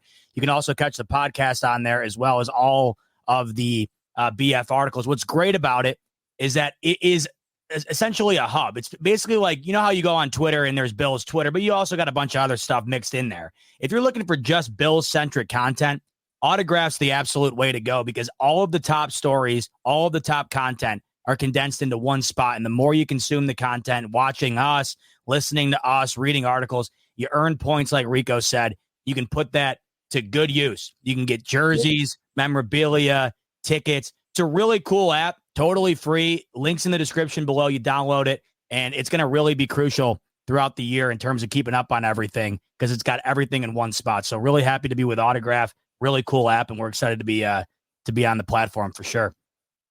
Let's roll. So we talked about the practice squad. Now we talk about this whole roster altogether. I got to ask you, man, I shared my thoughts on where I'm like, I'm not sure if it makes me pull the old collar. Are you confident in this roster that Brandon Beane has placed on your plate? No, not at all. Not to it. No. So here's where I'm at. I'm not anything right now. I don't know what I'm going to see. The other day, I was watching a replay of the Tampa Bay Bucks preseason game. It was on NFL Network last night. The entire starting roster for the offense was out there in Game 3. Baker, Chris Godwin, Vita Vea, the entire team was out there. We got 4 snaps. We got 4 passing attempts, rather, with Josh Allen in week 1. Right. We have no idea, absolutely no idea what this offense is going to look like. There are so many changes. You got to change at center. You got to change it essentially every single wide receiver spot on this team. Facts. There's almost no consistency outside of the offensive line, outside of Mitch Morse. But other than that, it's entirely different all the way down to the offensive coordinator. Yes, we had Joe Brady for half the season last year. We didn't have him for a whole year. We don't know what that means. We don't know how different that could look, good, bad, or indifferent, but it's going to be different. It's the first year for him as the full-time offensive coordinator for these Bills. So that in itself, right there. And then you go to the defensive side of things, Rico. You're missing 3 veteran leadership guys, right? I understand. I kind of write Tre'Davious off a bit because we got used to playing without him. But still, Tre'Davious White was a beloved guy in the locker room, and he's gone. You're missing your 2 cornerstones at the safety position, unarguably one of the best tandems in the league in recent memory here. That's gone. So not only are you losing the production, but you're losing the veteran leadership as well. And then you add on top of that, Matt Milano, done until probably at least Christmas time, right? And we know all too well the team defensively, they still are able somehow under Sean McDermott's leadership to trot out there week in and week out and put together a defense that you don't want to mess with. But you really don't want to mess with them with Matt Milano on the field, and he's not going to be out there. So that right there, Rico, in itself is something. Not to mention the fact that you have a variety of banged up guys going into the year. Luckily, according to Thigh Doc, heading into week 1, outside of Matt Milano, all of these injuries should not keep anybody from playing. But that's not to say that they rear their ugly head again at some point, right? It's going to be inevitable. There's injuries all over the roster. And if we just base it on what we've seen recently, last year, it's what derailed this defense into the playoffs. They could only hang on for so long. So you're looking across the roster right now. You're going to have to bump up Teron Johnson to a full-time starting role, like you mentioned, based on the injuries. You got Cole Bishop with an injury, Mike Edwards with an injury, Burgess on IR. So that's going to have DeMar Hamlin pushed up to the starting spot with Taylor Rapp at the safety position. You literally go from Poyer and Hyde to DeMar Hamlin and Taylor Rapp. That is a 180, essentially. So right now, Rico, if you're asking me if I'm confident, I don't know how I could be confident based on what I have to work with. I have no sample size for the most part as to what 70% of this starting roster looks like. I'm not confident either. I want to emphasize that. I think that this team with Josh Allen playing commonsensical football like they did last year can beat and compete with anybody on a week in and week out basis. And when you factor in Sean McDermott's ability to get the best out of every single guy on the defensive side of the ball, no matter who it is, I am confident in those regards. But as far as what this is going to look like, outside of everything else, Rico, I'm not just excited for Bills football to be back. I'm not just excited to be able to watch the Bills. I'm more excited to just see what this is going to look like. So if you're asking me how confident I am, I have nothing to base my confidence on one way or the other. I'll let you know 3 weeks into the season how confident I am moving forward after that. I mean, I told you, I think midway through October, we know exactly what this team's going to be based on what the schedule looks like. How do you feel based on what it stacks up right now on the roster? I find that interesting. So you want to wait 3 weeks into the season so you kind of have an idea of where and that's fair. I mean, you want to see the product on the field. It's way too new for me to make a judgment, and we haven't seen any of it. We didn't see any reps essentially in the preseason. 1, because a lot of guys were banged up, and 2, they just weren't put out there when they were healthy. I have no idea, Rico, what this is going to look like. I think this is why a lot of people around the league are. I mean, you saw the. I mean, you're the betting guy.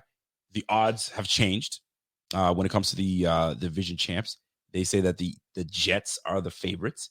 So you're starting to see a lot of this transition happening with the Bills is, I guess, affecting the way that people look at the Bills right now. I don't know if they're ready to really make a push for this division 5 straight times. The Jets right now seem to be, they've taken people by storm. They love their roster. I mean, they just signed Lewis Klein, a former a top pick. Was he a first round pick? Former first rounder, safety. The Jets just signed him. He got cut by the Vikings. Obviously, too many injuries plagued him, and the Vikings were like, we can't do it again.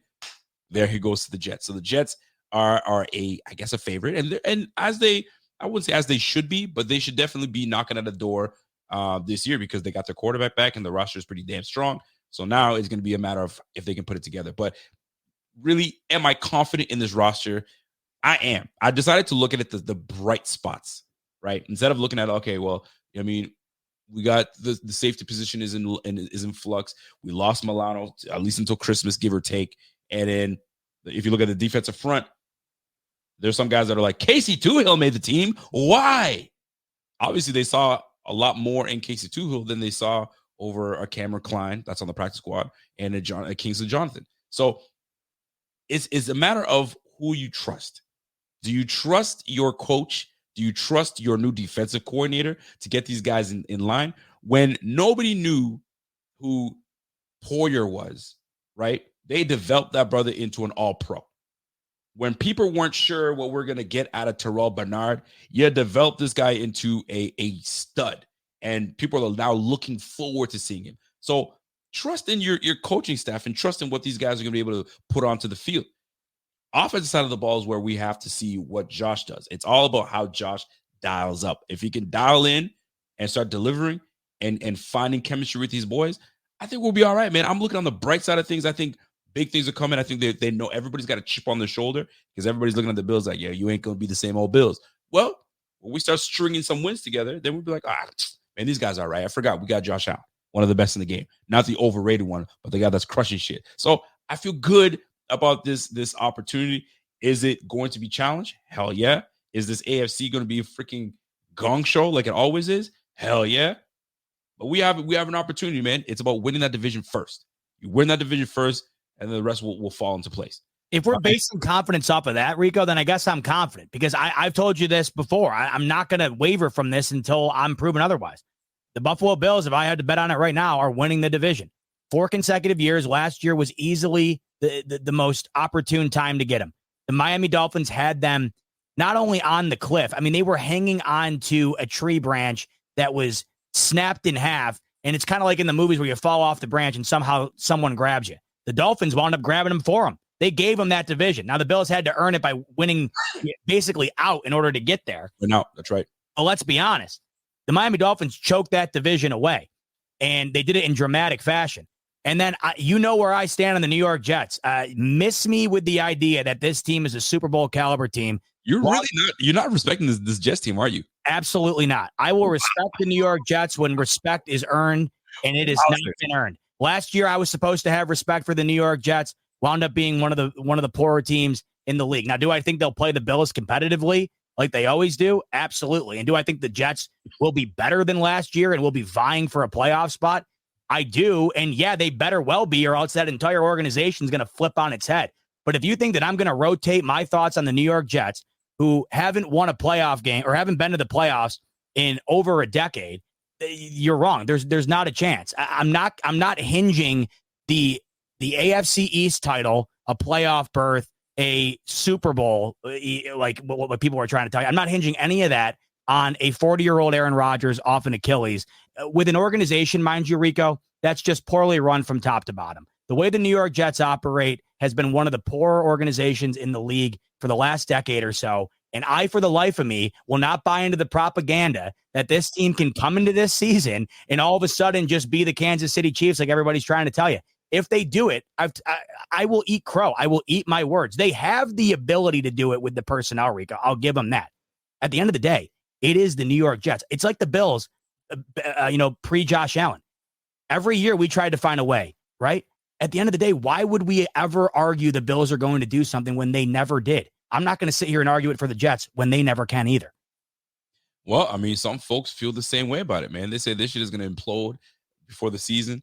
The Jets are the least of our problems. I beg to differ. But they're saying that they think the Bills are going to implode, I believe. Well, they're saying the Jets. The Jets are the least of our problems, and this year would implode after the season. Trust me. So, and there's been conversation about that where if they don't get it done this season, because they have to, this is a all in. I know Jerry Jones was talking about the Dallas Cowboys. We got to be all in. He ain't on shit. But the Jets, on the other hand, they have to be all in, right? You got your quarterback back. You kept him healthy all throughout off season, and he's looked.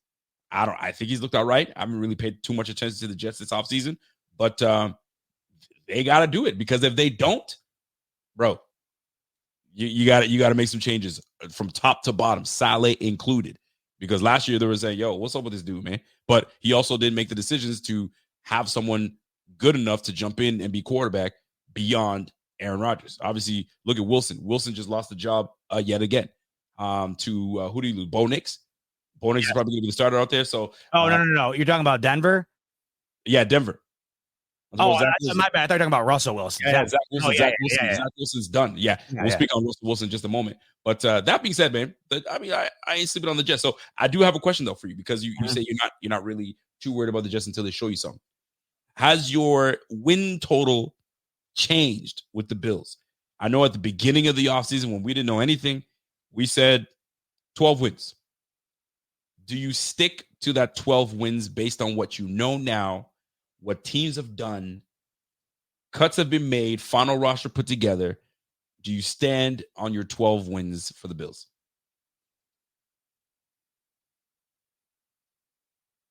I'm gonna bake in one more. How the hell did you lose that game? Losses 11-6.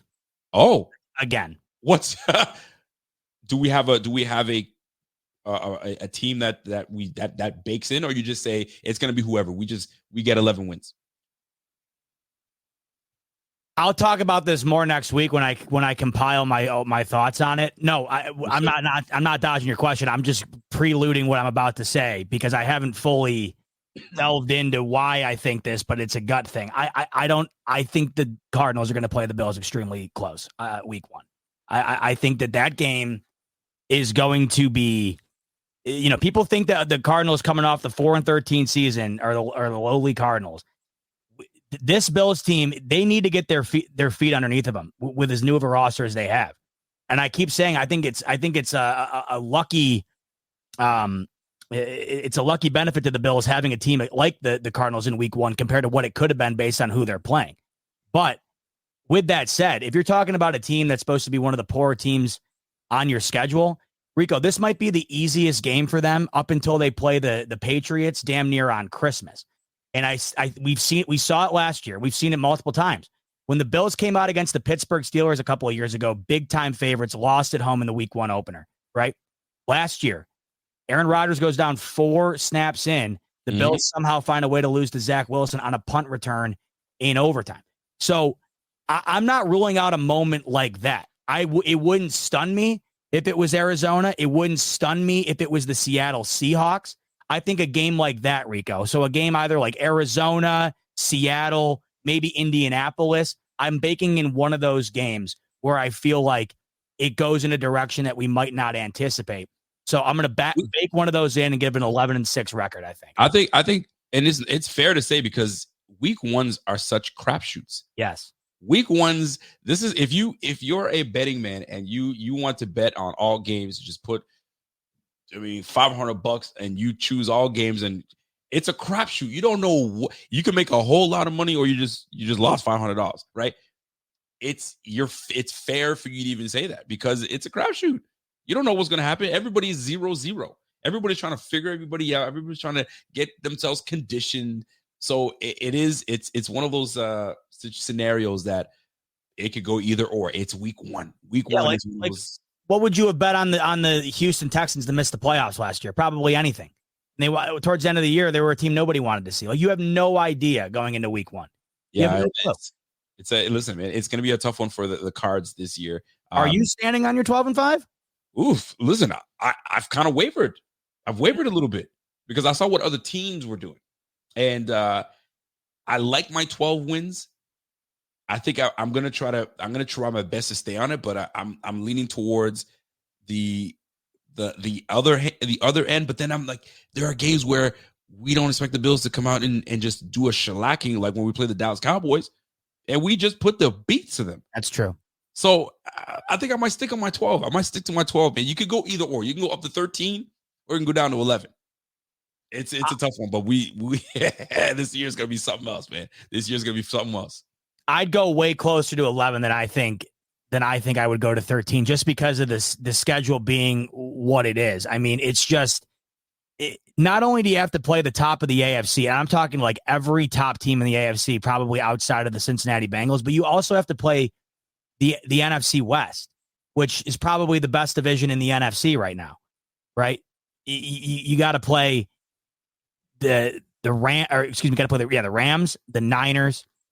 You also have to play the Detroit Lions on the road as well, who I think has an argument to be maybe the best team in the NFC by the end of the year. I shouldn't say the NFC West is the best division in the NFC the more I look at it, but I think it might be the most top heavy, because I think the Rams and the Niners certainly could wind up finishing the year as one of the better teams in the NFC. But my overall point is, Rico, there is just no easy out here, really, unless you want to factor in New England. But what happened last year, Rico? Bills won into New England as about a 10-point favorite and lost to Mac Jones. So you have to factor in, like last year they had a couple of those games, right? Like they had the Jets game. They had that Patriots game. So that's why I think they'd have to eliminate those, in my opinion, and only lose to the teams you would expect a loss to maybe come from in order to get to that 13 win mark. Listen, I'm looking forward to it. Let's just put it this way. I'm looking forward to it. And like you said, the first 4 games will kind of give you an idea of, for every team around the season, what are you dealing with? If you see the Bills come out 2-2, you're like, oh, this is going to be a long one. The Bills come out at 0-4-0. All right, we're back where we're supposed to be, because all our opponents that early in the season is a tough opponent. So it's going to be one of those scenarios where we're like, ooh, it's going to be a tough one. It's going to be a tough one. But there are other teams facing some tough scenarios and decisions. We're going to transition a little bit to around the league. The Pittsburgh Steelers, did you hear about that? I sure did. How did they make the right decision? I think they made the inevitable decision, because I think what the mindset is Russell Wilson, the Super Bowl champion, the veteran, would be easier to bench and go into the season with an idea that you have the more seasoned guy starting you off than it would be to go with Fields and then bench Fields for Wilson. I think optically it doesn't look as good as it does the way that they're currently going with it. What I think happens, though, I mean, this is inevitable to me. Justin Fields starts multiple games for the Pittsburgh Steelers. I would be stunned beyond belief if Russell Wilson plays all 17 games for the Pittsburgh Steelers this season. Stunned. I think that the decline is clearly inevitable. There's a reason Sean Payton wanted him out to the point where they took one of the bigger cap hits in recent memory. I mean, they bring that guy in like the Jets brought in Rodgers just to kick him to the curb a year later and incur a absolutely massive debt. They're paying Russell Wilson to be a Pittsburgh Steeler this year. That offensive line is also a huge problem. I mean, you saw what Greg Rousseau did to that offensive line in one quarter in that preseason game, and they were trying their damn best, Rico. They were trying their best. So, look, the Steelers are in a tough spot. They had no succession plan for Ben Roethlisberger. They still don't. I think that no matter what, their defense is always good enough, and Tomlin coaches them well enough to where they're just when you think that they could be in the dregs of the league, they're somehow vying for a playoff spot, as they did last year. But you know what that entails. I mean, the Bills kicked the hell out of them in the wild card. It's just what it is. So the Steelers, to me, I think that they're better with Justin Fields, because I think the athleticism brings them a bit more of an element to the offense that they haven't had before, and that they could probably benefit from this year with what I expect to be poor offensive line play. Russell Wilson can't navigate the pocket quite like he used to, and I think that's going to result in more sacks than you'd like. So for that reason, I think the mindset is, let's go with Russell Wilson. Let's see what happens. And we have, you don't have a luxury in the sense that you have 2 quarterbacks, and that, of course, means you have 0 quarterbacks, but you do have the luxury in the sense that we can bench him and we can go with a former starter, a former first overall pick. So I think it was the right choice for right now. But with that said, I certainly do think Justin Fields gets significant playing time this year. Over under Russell Wilson is yanked 4 games. 3 games. I think Russell Wilson plays. I think Russell Wilson plays 7 games and Justin Fields plays 10. Okay. So you're giving him 7 games potentially, and it's not looking good.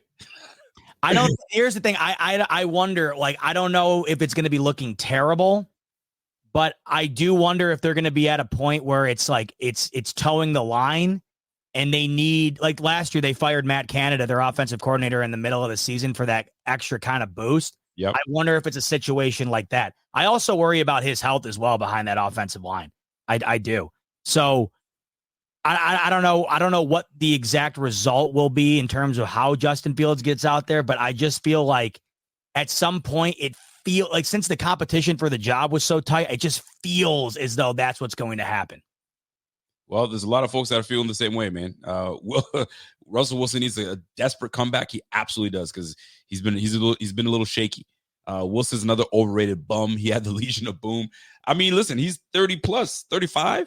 So I mean, his best is behind him. So now he's not only if he gets yanked, he'll just be a backup quarterback going forward.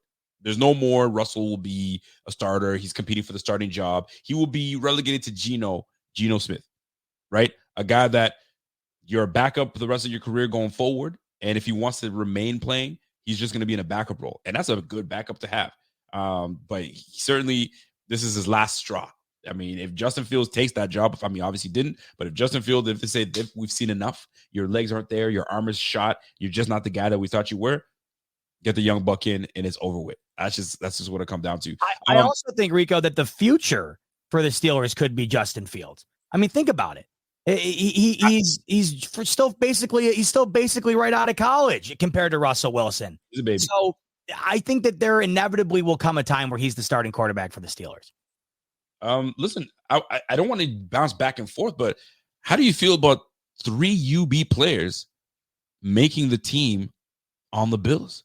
Talk about it, man. Marcus Ingram, Cam Lewis returning, and the good old Buffalo Joe. Buffalo Joe. I don't know. I don't like that name for him. It seems like an old man with Buffalo Joe. But Buffalo Joe, Joe Andreessen, the Depew product, the Lancaster product, the Western New York product, has made the 53. I haven't had a chance to take on your thoughts on Buffalo Joe being one of 6 linebackers that we kept on the squad. Your thoughts on Joe Andreessen making the team? Did you see it coming? So you said 3 UB players. It's funny. The Bills only have 3 collegiate players from one other university on their team, and it's a Division I. They're my Nittany Lions. I can't say powerhouse, but they're still a college football blue blood. They haven't been proven that recently. They're like, towing the line between. They always toe the line between not good and great, which is where I hate to be as a fan. But regardless, Penn State compared to UB in terms of pedigree, in terms of being recruited and whatever else, it's crazy to think that UB and Penn State are the only 2. I love the name Buffalo Joe because you want to know what it reminds me of, Rico? It reminds me of, like, if I'm in the stands and someone behind me says, man, you could just grab Buffalo Joe off the street right now and put him in a kicker and he'd be better than what we have right now. That's something I could easily hear saying. And what's funny about it is that is essentially what the story is for Joe Andreessen. I saw pictures come out of him at the tailgate of a Bills game 2 years ago. He's tailgating at the Bills game. I saw the pictures of him and his dad at the kids game, whatever it was, 20 years ago. And it's funny because I stumbled upon a scrapbook the other day and I found pictures from my first ever game, which happened to be the kids game preseason as well. And they're like identical photos. You have that old look to them. The little kid's got the Bills gear on. The dad's got the vintage gear on. It was the exact same pictures as me. And I'm thinking about it. And here I am, got all my Bills Funko Pops behind me, sitting behind the mic with you talking about the Bills. Right. And this guy in the same boat, growing up down the street, going to UB, playing high school football in town. He is a Buffalo Bill, Rico. If the guy never even plays a snap, to me, it's one of the coolest stories that I can remember in some time. in Buffalo. It's a miraculous story, and it's one that you literally would make a movie about it. You would make a movie about this. It's almost like Rudy. It's the Buffalo version of Rudy, where you are around the team your whole life. You grow up with it, you love it, and all you want is a chance. Your dream comes true if you get it. I mean, the dream would have came true for Joe Andreessen if he made any roster. You got 32 teams that you could potentially land on, and you land on the one you grew up rooting for your whole life that you lived on. It's insane, dude. It's insane. So it's kind of like the Rudy situation. Yes. And you want to know what's even cooler outside of that, Rico? It's not like the one thing I will say is they really did milk that, didn't they? I think they purposely waited till 4 o'clock to announce him because they knew everybody was waiting to see it. But did Joe make the team? Did Rudy make the team? I know. Awesome. The thing is, though, Rico, it wasn't a charity. It wasn't a charity handout. He earned it. The Bills right now sorely need depth at the linebacker position, and we know that to be a fact. The last time we saw these Bills out on the field in a meaningful game, it was the linebacker position that you could argue potentially cost them a trip to the AFC Championship. And this year, going into a season where Matt Milano is now on IR, you've had Balin Spector banged up. You got Dorian Williams coming in to go along Terrell Bernard, who is coming off of a season-ending injury himself. This is a guy who went out there with a very limited opportunity, and he absolutely cashed in on it. In that Steelers game, he played as well as anybody on the field, and I think he followed that up against the Panthers with a performance that was certainly adequate enough to earn himself a spot on this roster. I think I love a guy that has the dog in him, the guy that has to earn every single thing that he's given. And I think the Bills love that too. I think not only is it a great story just based on the optics, but I think it's a great story because it was earned. And I think that this is a guy that inevitably will contribute to this team at some point. Based on what we've seen, the carousel of the defensive personnel, I don't think Joe Andreessen's on this roster so everybody can tweet about it and be happy that there's a cool story in Buffalo. I think the guy earned it, and I think he can contribute. And I don't know if we know the true potential, Rico. We've been over this before. In fact, we did it a couple of weeks ago when we were talking about the idea behind guys that the Bills have turned into something that no one would have ever have imagined. I mean, currently right now, they got guys out there doing it. Teron Johnson and Terrell Bernard, to me, are two perfect examples. You didn't know who they were until all of a sudden you knew exactly who they were because they're leading the charge of this defense. The same could be said for Rasul Douglas. Nobody wanted him. He's damaged goods, comes in and has a career year. Micah Hyde from Green Bay, they didn't want him anymore. Resurgence of his career. The list just goes on and on and on. And I have no reason to believe that they can't find a way to get more out of Joe Andreessen than anybody else would have. It's an exciting-ass story, Rico, and I look forward to seeing how it winds up panning out for him. Well, listen, he may have an opportunity to get on the field this year. I mean, obviously, we got to stay healthy. That's the biggest thing. Mm-hmm. Health is a big thing right now surrounding the Bills right now. If you really think, I'm scrolling through Twitter and I'm like, Teron Johnson dealing with a quad. You got Mike Edwards. Excuse me. You got Mike Edwards. You got Cole Bishop. Obviously, these guys are returning. DeMar Hamlin, hamstring, and obviously his shoulder coming back, still in the red jersey. You got a turf toe with Curtis Samuel. Yeah. Bro, we got a couple seasons, a couple weeks until this thing really ramps up and we're into week one. I'm hoping that we're ready to go. I mean, if the team feels confident, great. But I'm seeing these guys that are just coming back, being healthy. It's a tough one. I mean, obviously MVS is back on the field and he's working it out. But man, we are banged up, man. We are banged up. So I'm hoping that everybody comes back ready to go, healthy as best as they can be. That way we're ready to go because 17 is going to need everybody healthy and ready to contribute. Because you said something earlier, man. I think you bake in a loss, baking in a potential for a week one loss. I'm not saying that you're saying that it's going to happen, but like it could easily happen to the Cardinals if we come in banged up and not ready to roll. So I'm hoping that we're ready to get healthy. We're ready, and we put the best foot forward. And that's what adds to the uncertainty as well, because not only do you have no idea for the most part what it's going to look like with the new personnel out there, but a variety of this personnel right now might not be at 100% to go out there and prove just how good they are. So, yeah, it just adds a whole other level of intrigue to this team, and you have to pray for the health of the roster. Now, luckily, the Bills have been extremely healthy on offense. I'm just really hoping this year, based on the lack of depth in almost every positional group on defense, Yep. Really hoping that winds up staying healthy, because if you have one of these, if you have a corner go down, I think you're in big trouble, right? And I also think if you wind up losing one of your top defensive linemen as well, that's where you start getting into trouble with this depth too. So health, huge priority for the Bills in 2024. It's going to be massive, man. So, I mean, listen, we're looking forward to it. Listen, I think we're starting to see things get exciting and ramp up, because right now we got 1,300 people watching and viewing us from all different platforms. We got X on here. We got our YouTube followers that have always been showing some love. And we even got some folks that are from different teams watching right now. So season's around the corner, you can tell. So a big shout out to everybody. Smash that like if you guys have not smashed. If you haven't even subscribed to the channel, shame on y'all. Subscribe to the channel. Let's get this thing boosted and bumped up, ready to go for the season to go. That being said, man, roster's set. Roster's complete. We've got some practice squad guys that have been placed. That we've got some guys that we let go that did not return. Deion Jones being one of them. I found that interesting. That I don't find it interesting because he didn't really impact us enough to bring him back. So, and Kendall Williamson was a safety that I thought that we'd definitely bring back, but I guess we feel good with what we have at the safety spot. So there we are, folks. I mean, team is set. Unless something out of nowhere, out of left field happens and the Bills decide to bring on a player, which I don't think. I think they're set in where they're at right now. We're ready.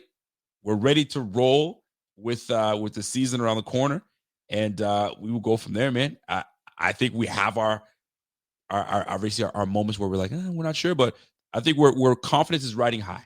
I think we'll do just fine as the season gets started. We just got to get that first win over the Cardinals. That being said, Bot, what's on the horizon, folks? What's on the horizon for you, brother?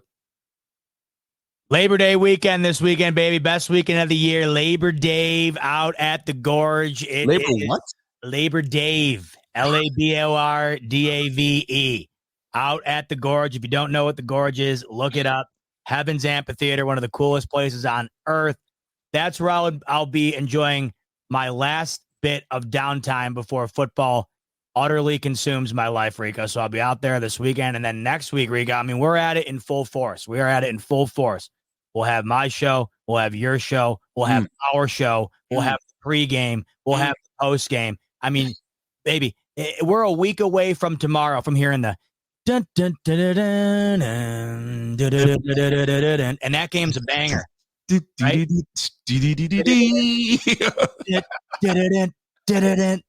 And then my favorite, of course, is the CBS when the Bills come out, right, for Fox. You I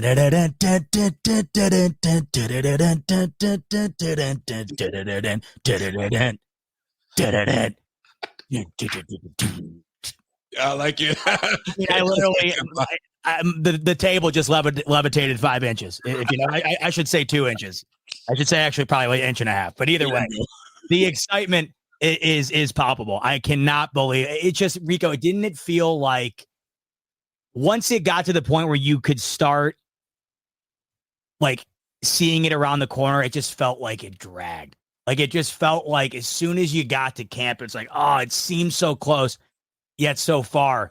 I mean, we are 1 week from the regular season kicking off tomorrow, and then we are 10 days away from the Bills football. And then, folks, it's weekly. Just this time of the year, it makes me so happy. It is. And the fact is, you got me into.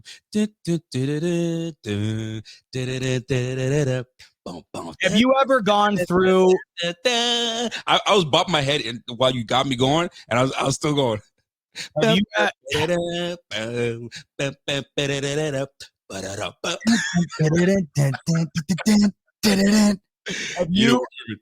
you ever gone through and listened to them all at once and then ranked your favorite? You know what? I used to, if I keep it real, man, I used to go back when I was playing Madden, and they had the old Sam, I don't know what it was called, but they had the old school Madden tracks, but they put a little 808 to it and some Bro, I used to get rid of all the rock stuff. I used to get rid of all the hip hop stuff, and I just rocked with the instrumentals with just the old symphony with the beat in the background. Bro, I used to rock out to that. That's how I always used to do, man. So, but do I have a favorite? Do I rank them? Not really, but you got me in my head when I was. Well, you know what? We're already on the topic. We're gonna round out right now. We're gonna round out the show. We are going to go through and sample all of them, and then we're gonna rank it. We're gonna rank our favorite theme songs. It's that time of year. It's that time of year, folks. Yeah. So let's do it. The season's around the corner. Why not get into that mode? Progressive. Other than that, while my man queues up what's happening with the theme songs going into it, if you guys have not started your fantasy, if you guys haven't drafted just yet, listen, avoid drafting with players that with teams or players that have the same team that you love. Because the one guy that you think is a sleeper that nobody knows about this player. I remember drafting a couple years ago, and I picked up Khalil Shakir. And everyone's like, yo, who the hell is Khalil Shakir? Don't worry about it. Don't worry about who Khalil Shakir is. And I started him the game that I think was last year. Was it last year or the year before? I can't remember. Where he went off against the first game we played. What was that we played? That he just went off. It doesn't matter who. But he went off, and he won me my game. So if you guys have drafted or haven't drafted yet, listen, don't speak so loudly about maybe your Bills players. Don't be like, oh, you guys don't listen, man. Just let these guys pick all the big top players, and then you just keep quiet on it. Keep quiet on certain guys. I mean, there's guys you can't keep quiet on. I mean, Dalton Kincaid, they're gonna try to scoop that guy up real quick. The one thing that I struggle with, and I'll let you play that track in just a moment. Do you value Kincaid as high as Mark Andrews, as high as Travis Kelce? Goddard, I mean, Goddard probably won't get drafted as high, but Kelce is a first rounder. They usually draft Kelce in the first round. I wouldn't do that this year. I'm not saying to get the first round, but are we going to get Kincaid in the second and third? Because I think he has a monster year. Depending on the amount of teams in your league, I think Kincaid's easily a third round pick. I just team league, the way you're supposed to do it. 14 team, yeah, he might be a second rounder in 14. He might be a second rounder at the very late, probably a late second rounder, very early third rounder, I would imagine. I think as far as value to a team, that's what you have to factor in. And like you just said, the huge year is probably going to be based on the amount of opportunity he's going to get. I think it's going to be significant this year. So, yeah, I think that it's a solid pickup for sure. Although I think a lot of people are onto it. I don't know if that's as much of a sleeper as maybe you might think. I think the more sleeper pick for the Bills might be actually to take Dawson Knox later on, because I do think we're going to get more production out of him than you think. You think so? Yeah, I think Kincaid does more, but as far as a value pick, I think Dawson Knox could be a value pick later on. Well, listen. I will see about that. I have to. I'm mentally preparing myself. My draft is on Sunday. I'm the commissioner of my league, so we got all the stuff and we're ready to go. I just got to make sure that if Josh Allen's available, do I grab him in the first round? That's what I got to figure out. I'm hoping, because I'm picking fourth, so I'm not gonna draft Josh Allen that early. I think I might get him on the snake back if somebody doesn't pick him up. But we're 14 teams in, so somebody's gonna grab Josh Allen. So I may have to. That's my dilemma. Do I draft Josh right off the rip? Or do I just say, you know what? I'm not going to be a homer. I'm going to just let that slide. I don't know. But in the meantime, just play some tracks before we get out of here. I will say, though, that's the struggle. My golden rule, I don't take a quarterback in the first round, because as much as Josh Allen can produce for me, I can get fantasy-wise slightly less from a third rounder, I would say. I think it's going to be more valuable to have your positional groups in place. I picked sixth, so I think I'm going to go Amon-Ra St. Brown at 6, probably the way things end up going out. But it's tough. Receiver seems to be the. It used to be pick your running backs and get them early. Now it's like, man, I'm gonna wait on that. It's all about the receivers now, baby. Like once Christian McCaffrey's off the board, it used to be Nick Chubb too. It won't be obviously this year, but once Christian McCaffrey's off the board, it's all wide receiver. It's a total run on receiver. And then you get Jonathan Taylor off of injury, but he'll be one. There's a few, but it's like you said, back in the day, oh my God, that was everything. Grab your running backs, grab them now. It seemed to end right after Todd Gurley's prime left. You know what I mean? That was back when it was like, it still had that running back fantasy vibe. It all shifted. Well, you want to know what took over with that? You just mentioned it. It's like no one at that point in time would have ever thought of going quarterback in round 1. Now you actually have to consider Josh Allen, Mahomes, Lamar, like first 2 rounds, you have to consider it. So that's the thing, man. If my thing is because none of the guys that I don't let them watch this pod because when it comes to around this time of season, they'll be watching my shit because sometimes I'll be just letting some shit out. But if I can't get Josh, man, listen, I'm snaking back with CJ Stroud. I don't know. I gotta see where I'm at. I'll be a nice one. So I got to figure out who I'm going to take with number 4. I'm going to do a couple mock drafts and then call it a day. But man, fantasy season. I love fantasy season. I'm getting ready to jump in there. We should do you know what? We should do a fantasy portion next show when we get together. That's a good idea. Because I'm not going to next week either. So I'd love that. We can actually go through mine. If yours is already done, we can take a look at yours and we can run through mine. That's I'm actually going to talk to folks right now. Yo, would you guys watch me if I streamed my if I stream my draft? Would you guys be there to watch and shoot your boy some counsel? Not that I'm going to need your counsel anyway, because I think I'm pretty decent. I won a couple years ago. I won my season. Last year it was some controversy.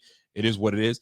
But I think I might stream my my draft and see how we fan out, and we'll go from there, man. I like it. From there.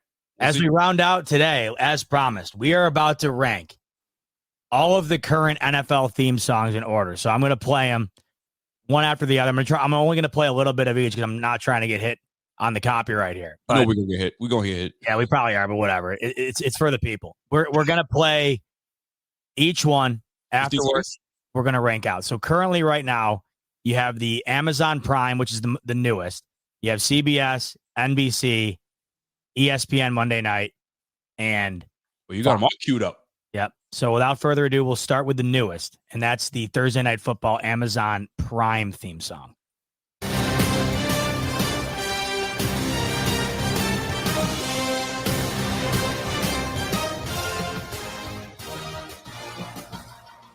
I don't know if I filmed that one. It don't hit. It doesn't hit because it's not old enough to hit yet. I will say, though, that is a big reason. But I will say for a newer theme song, it's caught on to me. Like I already know it well. You know what I mean? Throw up the L's. Dude, he's not loving it. You can't love it because it's not baked in like all the rest of them are. But also, it's Thursday night. Everybody choose Thursday night. It ain't no Sunday night. It ain't no Monday night. It ain't Sunday afternoon football. So it's like, it's Thursday. Yes. It doesn't quite hit, but it's all right. It's all right. It is. It's all right. It certainly cannot be. It cannot be considered a top 3. Here comes my GOAT. Here comes my QB1 of theme songs. My GOAT. Are they going to hit us with one of these every time? You know they do. Now, you know why this is my GOAT, Rico. Not just because it's a great song, but this is what this is what I grew up on. This is Bills football in a nutshell to me. Here we go. This is the NFL theme on CBS.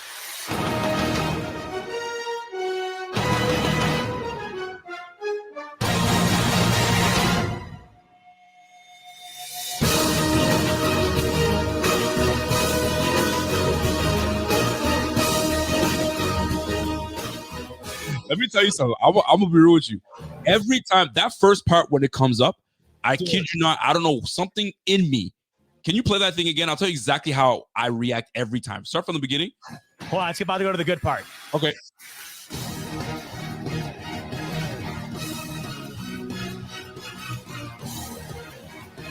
True.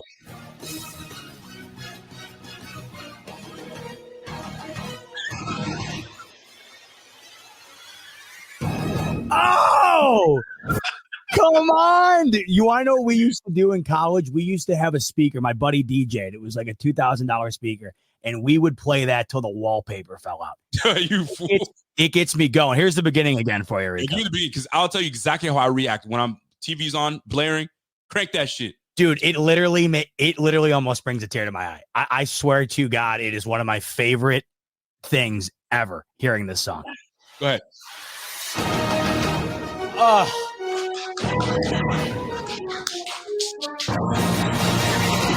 Every single time. I start clapping my hands. I start going and say, let's go. Every time. And then it goes. I'm getting pumped up right now. Dude, I got goosebumps that are standing 10 feet high right now. And then it goes, and then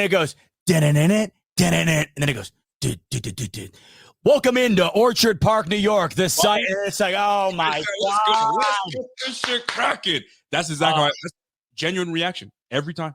I don't know if you guys do the same. Yo, Lois says he does the same. I don't know what it is. There's something that comes up in me, and I'm like, it's something provocative. I don't know what it is, but it's provocative, and I do it. Bah, bah, bah, bah, and I start getting myself pumped up, ready to go. My wife's looking at me like, yo, you're an idiot. The game hasn't even started yet. I don't care. I'm getting myself pumped up because I just did a pregame show, and now I'm ready to get this game started. Let's go, man. And that's the start of that's the start of the day right there. That's when you know it's go time. Like it's go time right there.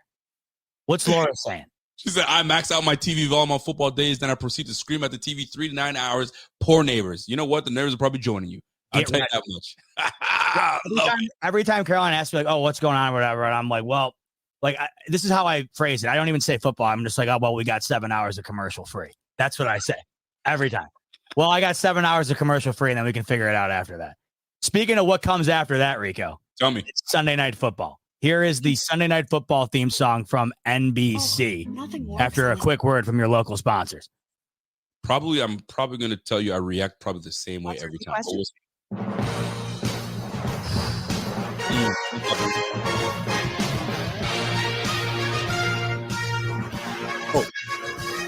Oh, this is so goated too, man. It's so good. You can't go wrong with that one. And you want to know what's great about that one is it's a big ass game. Too. It's a big game. It's a huge game. And it just reminds me of Al Michaels, one of my goats. And it's just a huge game. The crowd's crazy. I think as far as production value is concerned, it's not my favorite song, but production value, NBC is second to none for broadcast to me. Pretty damn good, man. Now now you got me looking forward to Monday night. Before we get to Monday night, is a banger. Yo, Sunday night I think is my GOAT right now. Wow. Because it's a big game. I don't know, but let me get that Monday. Before I get to the Monday, I got to give you the weird one, the NFL Network, like the Thanksgiving Day one. I didn't even know what this one was. Oh, here it is.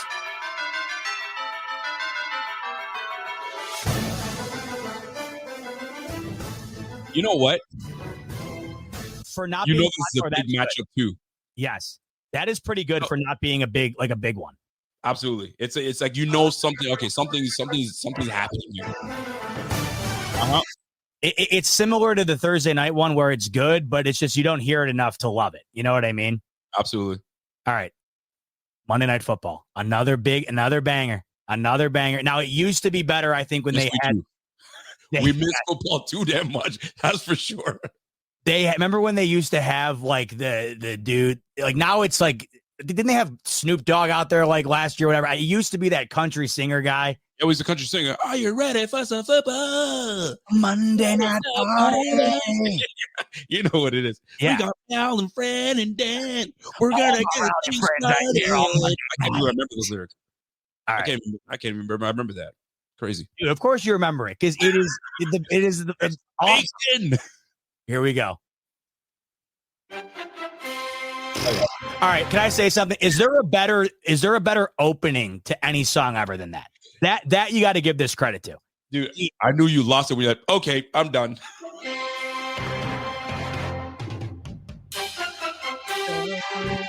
There might not be a better opening like three. Like you think about it. All you have to do, Rico, all you have to do universally to a football fan, all you have to do is go, dun, dun, dun, dun, and you know exactly what I'm doing. Well, and here's the crazy thing, because there are women that do this to their spouses and their men.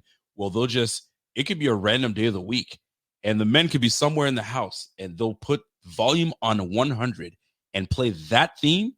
The husband start walking into the room like, what? What's happening? And then the wife sit there and just laugh at them. It's not funny. Don't play with my emotions like that. It's a freaking Wednesday, and you play Monday Night Football. What's going on? What's happening? Dude, I'm pacing like Jordan Game 7 of the finals when I hear this stuff. I'm in the living room like this, just locked in, dialed. All right, here to me, this is always it ranks up there with me. Last but not least, NFL on Fox. After a quick word from Phoenix.edu. Right, not a competition. I think my favorite is the Sunday Nighter.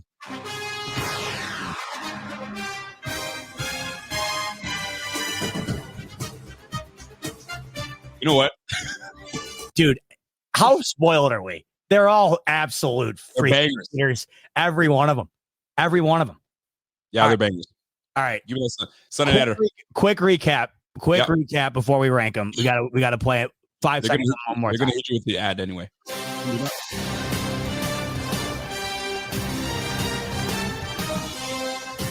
Okay. That's Thursday night. Mm-mm. Here comes Beethoven's Fifth.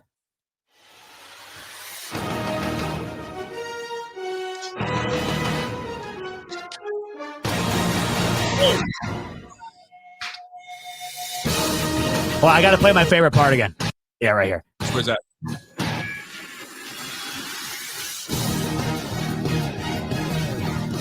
Where am I? Cloud 9. I'm like this.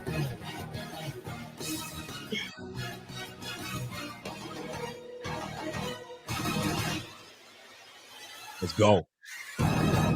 Oh my God. There's your Caroline, goat right there. like I need to go to a ward, you know? There goes that table again. Lower that table, man. That table keeps raising up. Oh, I woke up Caroline. Look at her. She's walking in on me. Could you stop? We're playing the theme songs and ranking them, the football theme songs. Okay. I don't know any of that. You know them if you heard them. You like mine. All right, here's NBC one more time. Sunday Nighter? That's my joint right here.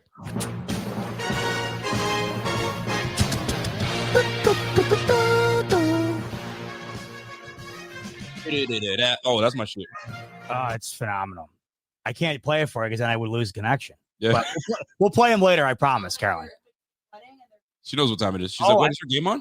I forgot to tell you, by the way. I should have mentioned this off the jump. What's that? I'm officiating my brother-in-law's wedding, and guess what they chose my walkout theme song to be? That one right there. No. That's what I'm walking out to. All right, I'm not even going to play the NFL Network one because we don't even care about that. Monday Night Football. Nailed it.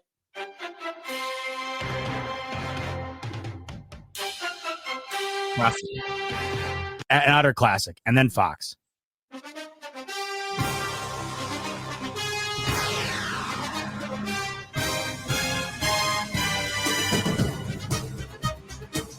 That's when you just get things ready, man. You're like, yo, popcorn's ready, the chips is ready, everything's cool. Everybody, yo, get the kids to bed, leave me alone. It's time. It's So over with. before we rank them all, by the way, if you made it this far into the show, when the show's over, go to the comment section. We want to read your rankings because this stuff is very interesting to us, if you couldn't tell. Rico, the floor is yours. In order, give me where you got them at. All right, the last one is the Thursday Nighter. Okay. Dead last on my list. I don't even like it. They need to switch that one up. But you said it hasn't really baked in too much. But you know what? We don't really mess with Thursday Night Football anyway. So everybody's like, it's a game, but we'll watch it anyway. After that, we'll go. Give me the Monday Nighter, although it's a classic. Love it. The Monday Nighter. Then I'll go the Fox after that, and then I think the Sunday night is the kicker for me. That's what stands out to me more. I feel like I'm missing one more. You got CBS at 2 then. Yeah, CBS at 2. That's the one that you love. I'll put CBS at 2 for sure. And then Sunday night, number 1. That's the go for me. Sunday Night Football. You just know what's up. You know it's a big game. You just know it's a big game. Yes. I'm going to flip that.